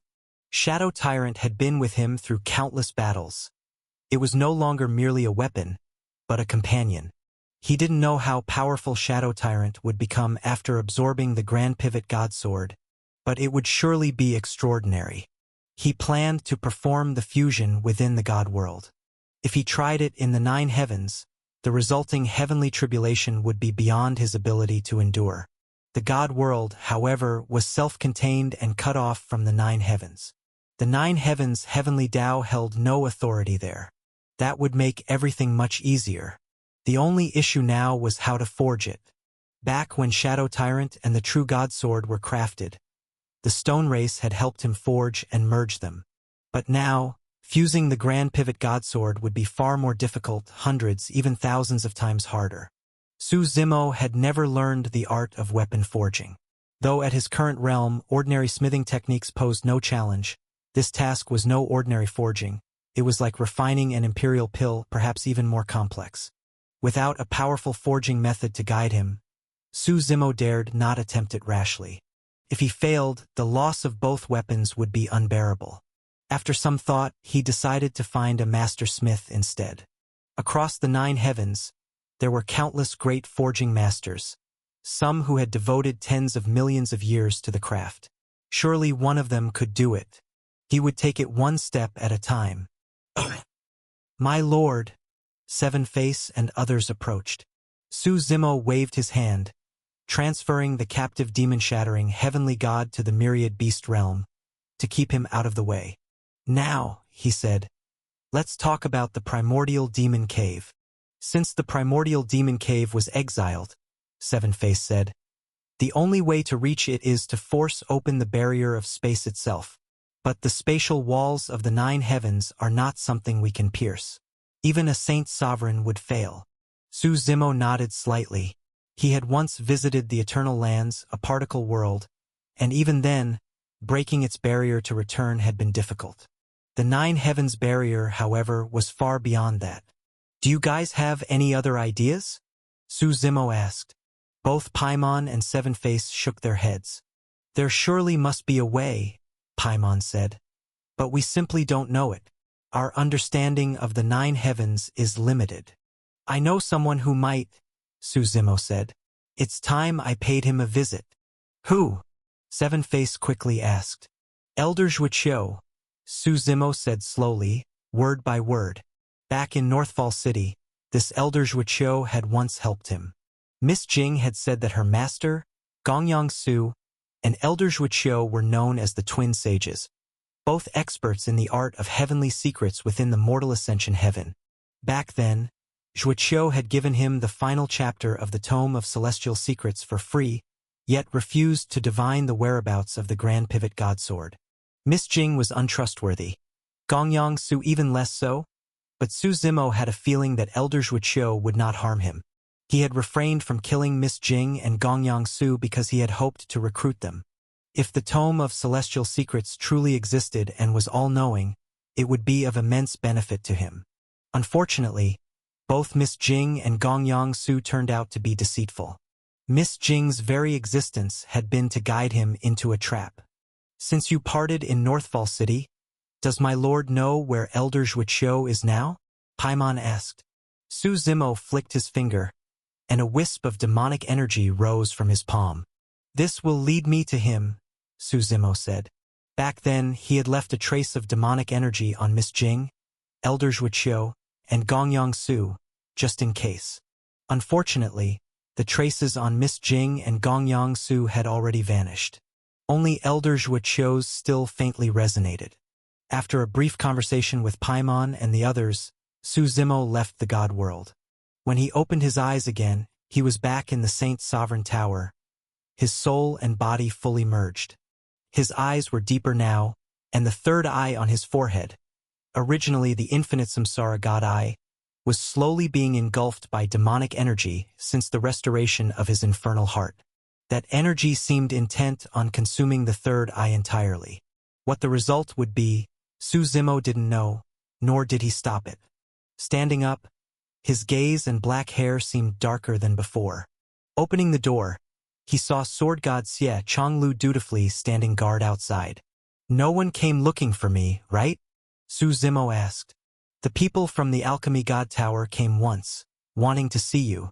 They've since left, Xie Chonglu replied. Then let's go, Su Zimo said, nodding. Leaving the tower, he knew this trip to Brahma City had come to an end. The demonic energy in his palm continued pointing eastward, the direction of Elder Zhuqiu. He didn't stop Xie Chonglu from following this time. Summoning chaos, he and Xie Chonglu rode eastward together. Half a month later, chaos had been flying for days on end, yet the trail of Elder Zhuqiu's energy still hadn't stabilized. It seemed they needed to go even farther east. But after such a long journey, when they passed by a particularly prosperous city, Su Zimo decided to rest for a bit. Descending from Chaos's back, they slowly approached the massive city gates. Carved upon them were two grand characters. Ever Peace, the capital of prosperity. Ever Peace. The city bustled with life. Crowds flowed like rivers, voices rose and fell, merchants called, and laughter filled the air. Entering the city, they saw lion dancers, street performers, and countless travelers. "It's lively," Su Zimo remarked. "Of course," Xie Chonglu replied. Ever Peace has been the founding capital of the 6 dynasties since the Middle Ages. It has survived 6 dynasties and remains as splendid as ever. "Then let's rest here for the night and leave tomorrow," Su Zimo said. Xie Chonglu nodded. Passing through the noisy streets, they found a decent inn. The first floor was crowded and noisy, so the attendant led them upstairs to a quieter table by the window. Xie Chonglu sat facing the window, gazing silently at half of Ever Peace below. His eyes were deep, touched with nostalgia. "The last dynasty here was the Bright Empire," Xie Chonglu murmured. "Founded by the Bright Emperor?" Su Zimo asked. "I heard he was destroyed by the Time Emperor." He had once visited the Bright Emperor's particle world. The man was long dead, his soul consumed by the Lich, so he knew a little of the story. "Yes," Xie Chonglu nodded. "After the Time Emperor destroyed the Bright Empire, this land was left desolate. Later, when the Time Emperor departed, the Zhou clan, who had helped him destroy the Bright Empire, took over this place. They founded a new empire, the Great Zhou." "You know quite a lot," Su Zimo said. "I grew up here," Xie Chonglu said softly. "I studied the sword in the Bright Empire from the age of 3 and lived here for centuries. This place was once my home. But when the Bright Empire fell, I could do nothing. The Time Emperor was far too strong. I spent nearly 1,000 years in Heaven's End, Ocean's Edge. Now that I've returned, everything feels foreign. Nothing is as I remember it." As they spoke, the inn's waiter brought up their food. "Enjoy your meal, gentlemen." After the waiter left, a group of young men and women ascended the stairs. They were finely dressed in embroidered robes of deep blue, oval cut at the bottom, with twin crossed swords embroidered on their chests, clearly of distinguished status. They sat in the private booth next to Su Zimo and Xie Chonglu, separated only by a screen. From Su Zimo's angle, he could see into the booth. "Sister Yurua, did you grasp the 4 sword forms that Master taught today?" one young man asked. "Downward strike, spinning sweep, forward thrust, reverse slash," the girl replied gently. "Master said these 4 are both the foundation and essence of swordsmanship. To understand them is to unlock infinite sword forms."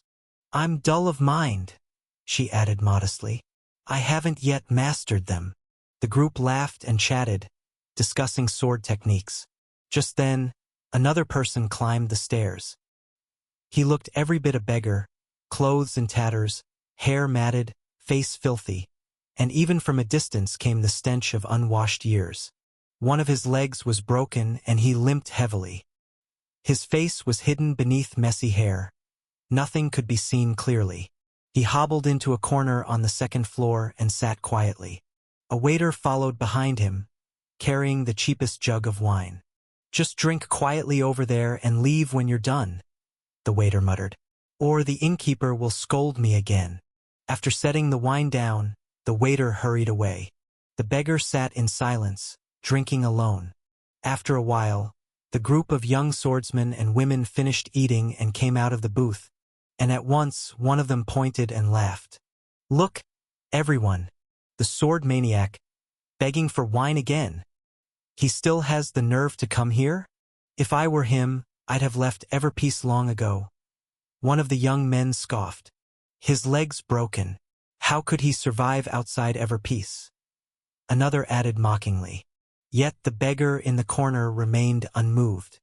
He simply sat with his back to everyone, quietly gazing out the window, drinking from his cup. "Hey, filthy beggar, we're talking to you. Didn't you hear us?" The leading youth strode over and smashed the cup in front of the beggar with one slap, saying coolly, Has the Sword Academy of Great Zhou started recruiting such trash now? The beggar slowly raised his head and said in a hoarse, calm voice. And yet, Great Zhou's Sword Academy now allows people like you to call yourself swordsmen? You dare mock my Sword Academy? The young man snapped. Look at yourself, pathetic. If it weren't for Master's order forbidding us to kill you, do you think you'd still be alive? You're nothing but a dog. Do you really think you're still the so-called sword maniac? Sword maniac was just a name others gave me, the beggar said quietly. I stopped caring about such things long ago. Now, I'm just a man who holds a sword. Holds a sword? Can you even lift a sword anymore? The young man sneered. When the sword lives in one's heart, the sword endures forever, the beggar replied. That sentence silenced them. Even they, as sword cultivators, couldn't find a retort. Then another of the youths spoke coldly. Li Zi, Great Zhou is flourishing now. You remnants of the old dynasty will be purged eventually. Killing yourself would be more honorable. At least it wouldn't disgrace your old title as the sword maniac. As soon as his words fell, there came the clatter of chopsticks hitting the floor.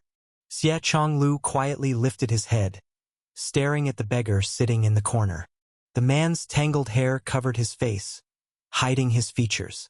But Xie Chonglu softly spoke, a single moon in ever peace, hanging over the pines. At those words, the beggar lifted his head toward him. Master, Xie Chonglu asked tentatively. You've returned? The beggar finally spoke, his hair falling aside to reveal his face, an aged, almost unrecognizable face. It was deeply wrinkled, the skin etched with countless creases, eyes dull and lifeless, lips cracked, body frail as if only half alive. Master, how could you end up like this? Xie Chonglu asked in disbelief. He moved forward, but the group of young men and women blocked his way. You know this man? The leader asked suspiciously. Ha! Bad temper, aren't you? The youth sneered. If you know him, then you must also be one of the remnants of the old dynasty. You're coming with us. Before he could finish, there was a deafening boom. Without even drawing his sword, Xie Chonglu let out a faint surge of sword intent from the scabbard alone, blasting the youth clean out of the second floor. The railing shattered, and the young man crashed heavily onto the street below. You dare injure Senior Brother Ming? Do you know who we are? The others shouted, drawing their swords and glaring at Xie Chonglu. I don't know and I don't need to, Xie Chonglu replied coolly. I only know that anyone who stands in my way will meet the same fate. You'll regret this. The Sword Academy won't let you go. One of them spat before they all retreated hastily from the inn. Xie Chonglu helped the old man over to Su Zimo's table. This is my teacher, he said softly. During the 300 years I trained in the Ming Empire, it was he who taught me the sword and guided me into the path. Sit down, Su Zimo said with a smile.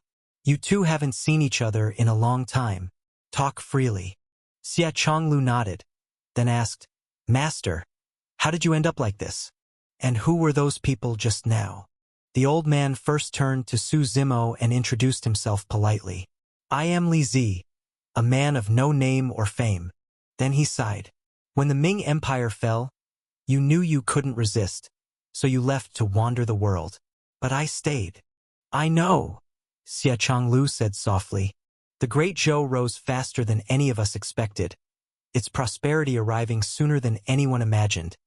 Li Zi continued. I lived here in ever peace for 1,000 years and gradually grew used to the changes of dynasties. He exhaled deeply. During those years, my swordsmanship grew stronger. I often sparred with others and was eventually called the Sword Maniac. About 13 years ago, the new emperor of Great Zhou ascended the throne. He invited 2 unknown swordsmen to create an academy. The principal and vice principal of the Sword Academy were those 2 men. Many objected to the idea, of course. After all, in ever peace, there were 3,000 sword cultivators, and among them, none could ignore me, the sword maniac. Li Zi's voice grew bitter. At that time, I still hadn't let go of worldly pride and vanity. I challenged them both. They destroyed my meridians, defeated me in a few moves, and broke my leg. How could this happen? Xie Chonglu took a deep breath. Then why didn't you leave ever peace? They won't let me leave, and they won't let me die, Li Zi said with a hollow laugh. Why? Xie Chonglu frowned. Do you still remember the sword cannon? Li Zi asked. Of course, Xie Chonglu nodded. Ask not the years. Let the wind sing. Be free, be true. At that, realization dawned on him. They're after the sword cannon. As long as they don't obtain the sword cannon, I'll never be allowed to die, Li Zi said quietly. Look closely. There are eyes watching us everywhere right now. Xie Chonglu scanned the room. Indeed, beneath the inn, several figures moved with subtle intent. They hid themselves well, but not from the eyes of a sword god. Can we stay here a few days? Xie Chonglu asked Su Zimo. How many? Su Zimo replied. 3 days, Xie Chonglu said. I can settle this in 3 days. All right, Su Zimo nodded. Chonglu, you shouldn't get involved, Li Zi said quickly. You should leave Everpeace as soon as you can. This is their world now. I won't drag you into it. When the bright empire fell, I was powerless. When the woman I loved died, I was powerless, Xie Chonglu said after a pause. Master, you've been like a father to me. This time, don't let me be powerless again. Li Zi nodded deeply. As a swordsman, he knew Xie Chongliu's sword heart had been restrained for too long. It needed to be released to be tempered once more. As they spoke, footsteps sounded on the stairs, growing closer and closer. Third Martial Uncle, that man is upstairs. He's the one who injured senior brother Ming. We suspect he might be a remnant of the former dynasty. Footsteps and voices sounded together at the stairway. Don't make assumptions without proof, came a calm, magnetic voice. Soon after, a group of people stepped onto the second floor. In addition to several familiar young men, there was now an elder among them. The elder wore a blue robe embroidered with the emblem of 2 crossed swords on his chest. His beard hung down to his chest, and a long blue sword was fastened to his waist. Seems like trouble's come knocking, Su Zimo said with a faint smile. Xie Chonglu lifted his gaze, slowly stood up, and looked at the newcomers. I am Lu Chonglin of the Sword Palace. May I know who you are? The old man asked evenly, neither arrogant nor humble, introducing himself first. Su Zimo only smiled without speaking. Xie Chonglu, Xie replied calmly. Why did you injure our disciples? I would like a reasonable explanation, Lu Chonglin said. They insulted and mocked my master. Does that count? Xie countered. I was planning to visit your sword palace myself. But since you're here, perhaps you can give me a reasonable explanation instead. The matter of Li Zi is different. You can't compare the two, Lu Chonglin answered. For now, I'll have to trouble you to come with me. Perfect. I wanted to meet your palace master anyway, Xie said. Su Zimo stood up, rolling his neck slightly. The group followed Lu Chonglin's lead, leaving the inn and heading toward the sword palace. Because Li Zi's legs were still weak, Xie Chonglu helped support him as they walked. If things get dangerous later, don't worry about me. Just leave, Li Zi warned softly. They won't dare harm me as long as I don't hand over the sword cannon. Master, don't worry, Xie said reassuringly. I only seek justice, a fair duel. I'm not here to declare war on Great Zhou. Li Zi nodded slightly. As they walked through the bustling streets, Everpeace revealed itself as divided into 2 parts. The outer city and the inner city. The outer city housed commoners and most travelers stayed there. The inner city, however, was home to the Sword Palace, as well as generals, ministers, and people of renown throughout Great Zhou. Only those of high standing could live there. The inner city was less crowded, but the buildings on both sides were grand and elegant. Deep estates stood tall and dignified, with rows of trees planted along the streets. The ground beneath their feet was paved with neat, patterned granite. Li Zi, Lu Chonglin said with a smile as he led the way. Are you still unwilling to hand over the sword cannon? I don't have the sword cannon, Li Zi replied coolly. I can make you an offer, hand over the sword cannon, and I guarantee your group will leave here unharmed, Lu Chonglin said. So that's why you insisted on bringing us to the Sword Palace, to use it as leverage, Li Zi said heavily. Why be so stubborn? Lu Chonglin sighed. Handing it over would benefit not only the Sword Palace, but all of Great Zhou. What does Great Zhou have to do with me? Li Zi said indifferently. As they spoke, they arrived before the Sword Palace. Being so close, they couldn't see the full grandeur of the place. But even from here, the northern wall stretched nearly a kilometer long, a sizable compound. At the main gate, disciples in identical robes came and went, while two massive statues of sword lions stood guard on either side. All around the palace, weapon shops lined the streets, selling swords of every kind. Please, this way, Lu Chonglin said. Upon entering the palace, the view widened. Nothing about it particularly surprised Su Zimo. It looked like any other martial academy. Tall towers reached into the clouds on both sides. Apart from a few trees, most of the area was open ground. Today happens to be the day our senior disciples spar in the Sword Valley, Lu Chonglin said. Before you see the palace master, you'd best think things through carefully. And you, Li Zi, once you feared nothing, not even death. But now that you have a disciple, don't you care anymore? The three followed Lu Chonglin deeper into the palace. After passing through several tree-lined avenues, the sound of a crowd reached them. The so-called Sword Valley was a small canyon surrounded by countless broken swords. Some of the blades were new and gleaming. Others were rusted and shattered. At the very center stood a colossal sword embedded upright in the earth. Beneath the giant sword were several dueling platforms. The place was packed with disciples shouting and cheering as they watched the matches. Xie Chonglu looked up slightly. He didn't draw his sword. Instead, with a wave of his right hand, a surge of sword intent burst forth. With a thunderous boom, the sword intent slashed into one side of the valley. The cliff crumbled as if it were made of tofu, collapsing with a deafening crash as rocks tumbled down. Everyone, get back! Someone shouted as panic spread through the crowd. I am Xie Chonglu. Xie's voice rang out, calm but commanding. Where are the palace masters of the Sword Palace? You're insane. You've disrupted the palace's grand sparring event. Lu Chonglin shouted in disbelief.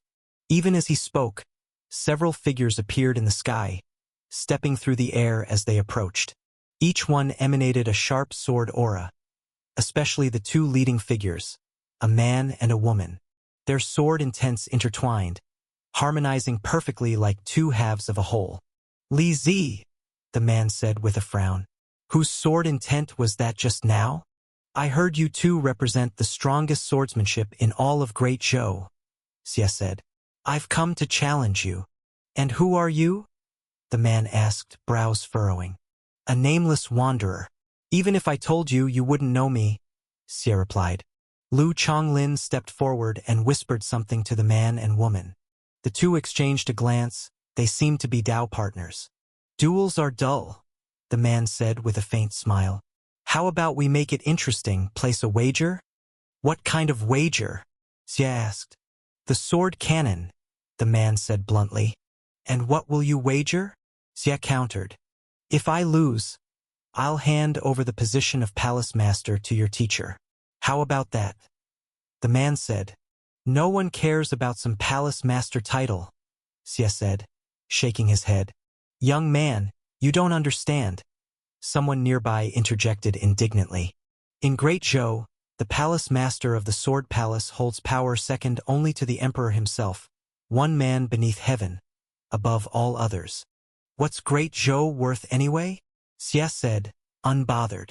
Even when Time Emperor ruled, his might was unmatched. But without his protection, Great Zhou may well fall, just like the fallen Bright Empire before it. Arrogant words, someone nearby snorted coldly. The palace master of the Sword Academy glanced at the female vice palace master beside him. The two exchanged a look, both filled with unshakable confidence. Long ago in the Great Zhou, there was a legend of the three swords. These so-called three swords were the Mad Sword and the Nameless Twin Swords. After defeating the sword lunatic Li Zi, the Nameless Twin became supreme across the Great Zhou. The Sword Academy rose to be hailed as the holiest land of swordsmanship. So when it came to the way of the sword, they feared no one. "What say you?" the palace master said. "If you win against us, our lives are yours to take. We'll stake our lives. But if we win, we only want the sword cannon. You and your companions may leave unharmed." "How's that?" "Agreed," Xie Changlu replied calmly. He stepped forward onto the dueling platform, his figure straight and sharp, like a sword on the verge of being unsheathed. The Nameless Twin Swords exchanged another glance and stepped up as well. The palace master drew his sword. The scabbard let out a clear metallic ring, and the blade gleamed with a cold blue light. "This sword's name is Blue River.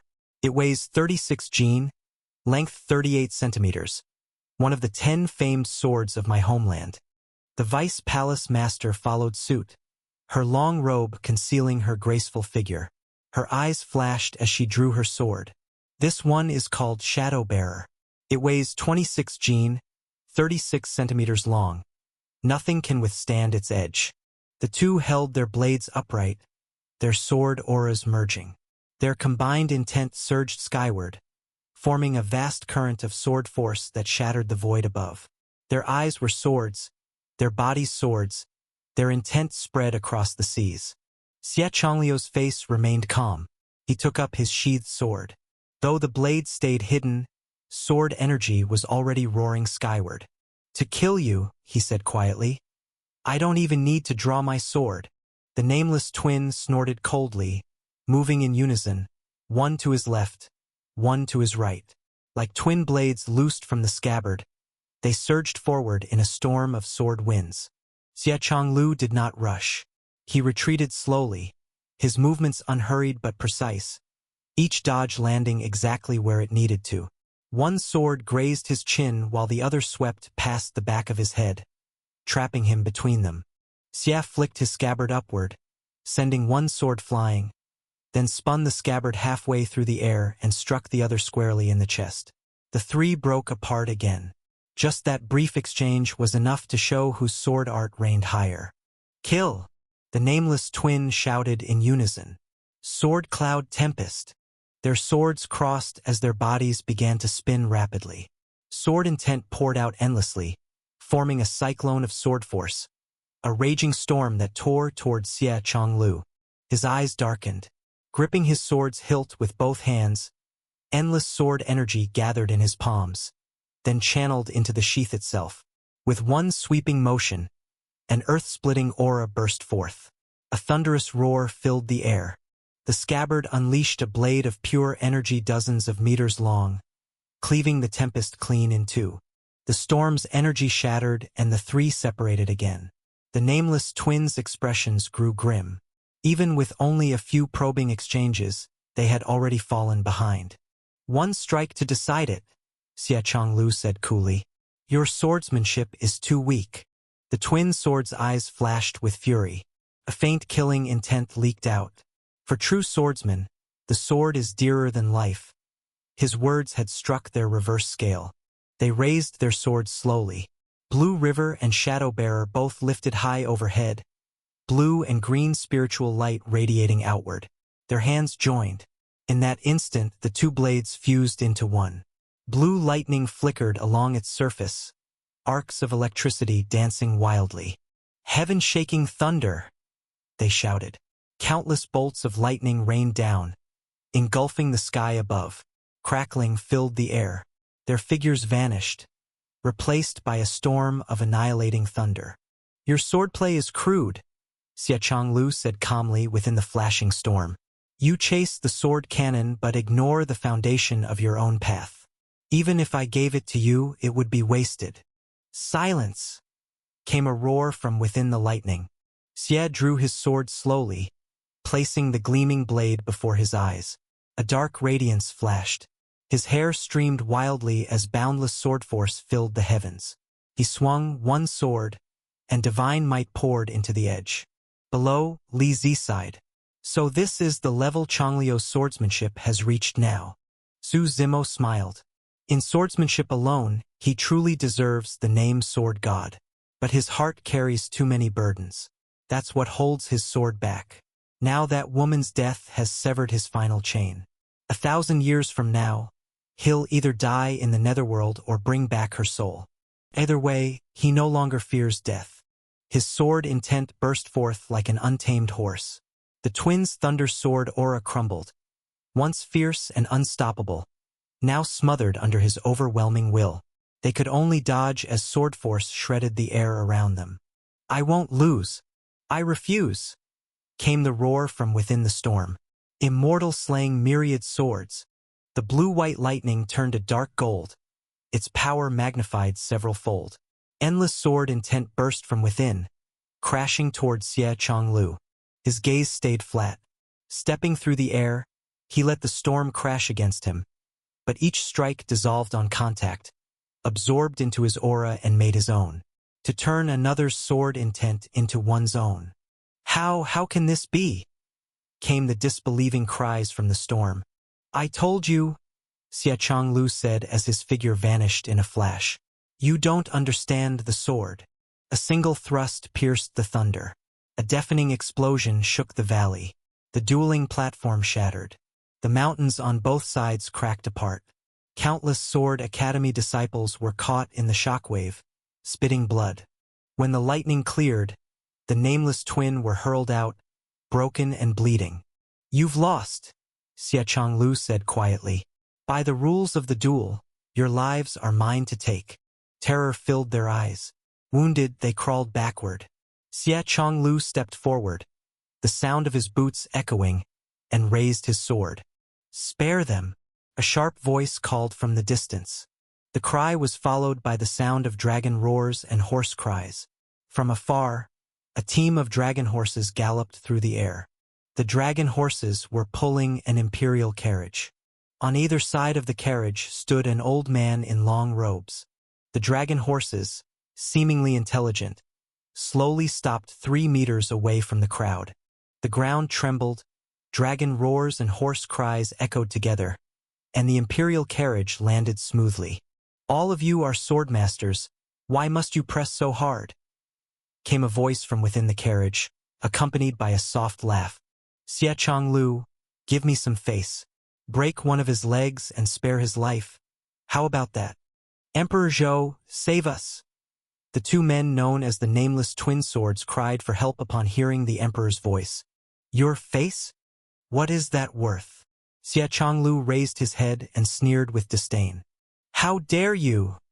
The 2 elders at the sides erupted in fury, their auras overwhelming. Do you 2 also wish to test your strength against me? Xie Changlu asked calmly, without a trace of fear. Stand down, don't act rashly. Emperor Zhou said from inside the carriage, his voice gentle. The golden curtain of the imperial carriage was lifted, and a middle-aged man slowly stepped out. Though not old, he gave off an aura of ancient decay, like a newly sprouted tree already on the verge of withering. His long hair, half black and half white, was tied neatly into a topknot. His face bore many wrinkles. Dressed in a dragon robe, he radiated grandeur and authority, exuding a sacred presence.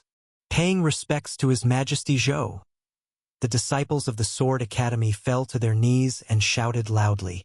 Rise, Emperor Zhou said, raising his hand as he walked step by step toward Xie Changlu.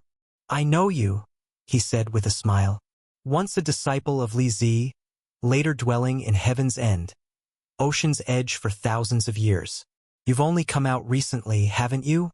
You're likely just like your master, nostalgic, and dissatisfied with the current Great Zhou. I only came to seek justice. I have no interest in the affairs of Great Zhou, Xie Changlu said evenly. If your master were to continue leading this academy, I would have no objection, Emperor Zhou replied with a faint smile. Besides, if you wish, you may choose any position within Great Zhou. You and your master could serve together. I'm not interested, Xie Changlu said. Before the duel, we made a wager. What's this? Will Emperor Zhou stop me? He raised his sword slowly, its aura growing stronger by the second. Not at all, Emperor Zhou said with a shake of his head. I simply wished to meet such talents as you. Then please step aside, Xie Chonglu replied. Emperor Zhou smiled faintly and stepped aside. The two elders at his side looked displeased but stopped when Zhou raised his hand. Your Majesty, you can't just stand by. The nameless twin swords panicked. Yes, it was your order back then dash. Before the man could finish, one of the elders beside the emperor struck him with a single palm. A massive palm of condensed spiritual power slammed them away. Their faces were bloodied and torn beyond recognition. Best not to speak of His Majesty's affairs, the hawk-eyed elder said coldly. Xie Chonglu turned to Li Zi. Master, how do you wish to deal with them? They broke my leg and left me to struggle in ever peace all these years. Li Zi said quietly. I can't be bothered to hold grudges. Just make it quick. Then do it yourself, Xie Chonglu replied. Li Zi limped forward, picking up the sword the nameless twins had dropped, the Blue River sword. To kill you with another man's sword would dishonor it, Li Zi said. So I'll use your own. Fitting, isn't it? The nameless twin swords begged for mercy, their former composure gone. But it was useless. Li Zi's sword fell, blood sprayed, heads flew, and all returned to silence. Let's go, Li Zi said calmly, tossing the sword aside. My friends, Emperor Zhou said as he watched them leave, smiling faintly. The position of Academy Master will remain open until a worthy successor appears. You may return any time. These people are too arrogant, one of the elders grumbled. No matter how strong Xie Chonglu is, would he dare kill so freely in Great Zhou? Do you think I fear Xie Chonglu? Emperor Zhou countered. He coughed several times, his frail figure trembling. Then, could it be Li Zi you fear? The elder asked in confusion. You haven't noticed the young man standing beside them, have you? Zhou asked. The elder thought for a moment. Indeed, the young man had barely spoken and was easy to overlook. Who is he?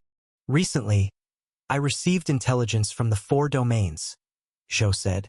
The Mist Prime Emperor of Grand Mist Mountain was slain.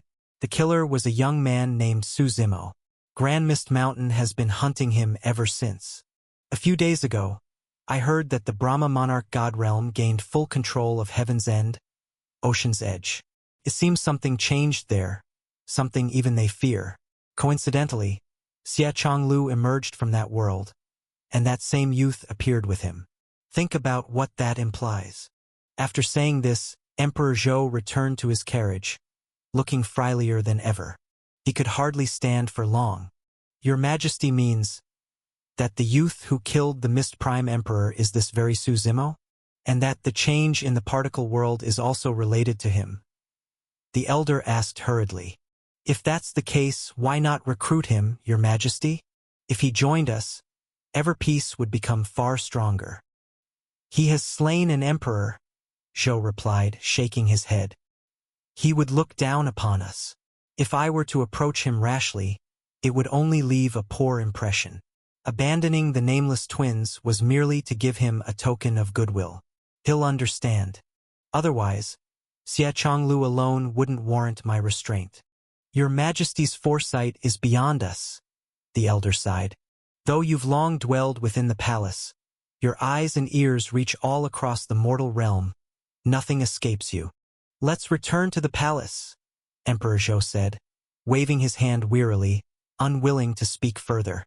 Master, what will you do next? Xie Chonglu asked Li Zi. I'll leave Ever Peace, find a quiet place, and live simply, Li Zi said with a smile. At my age, a mortal life is all that suits me. Take care, Xie Chonglu said solemnly, taking a deep breath. After leaving Ever Peace, the two parted ways. Xie Chonglu and Su Zimo continued on to find Elder Zhuoqiu. The colossal figure of chaos vanished into the void, storms raging on both sides. That Emperor Zhou is no simple man, Xie Chonglu said suddenly. He recognized me, Su Zimo replied. Otherwise, he wouldn't have let us go so easily.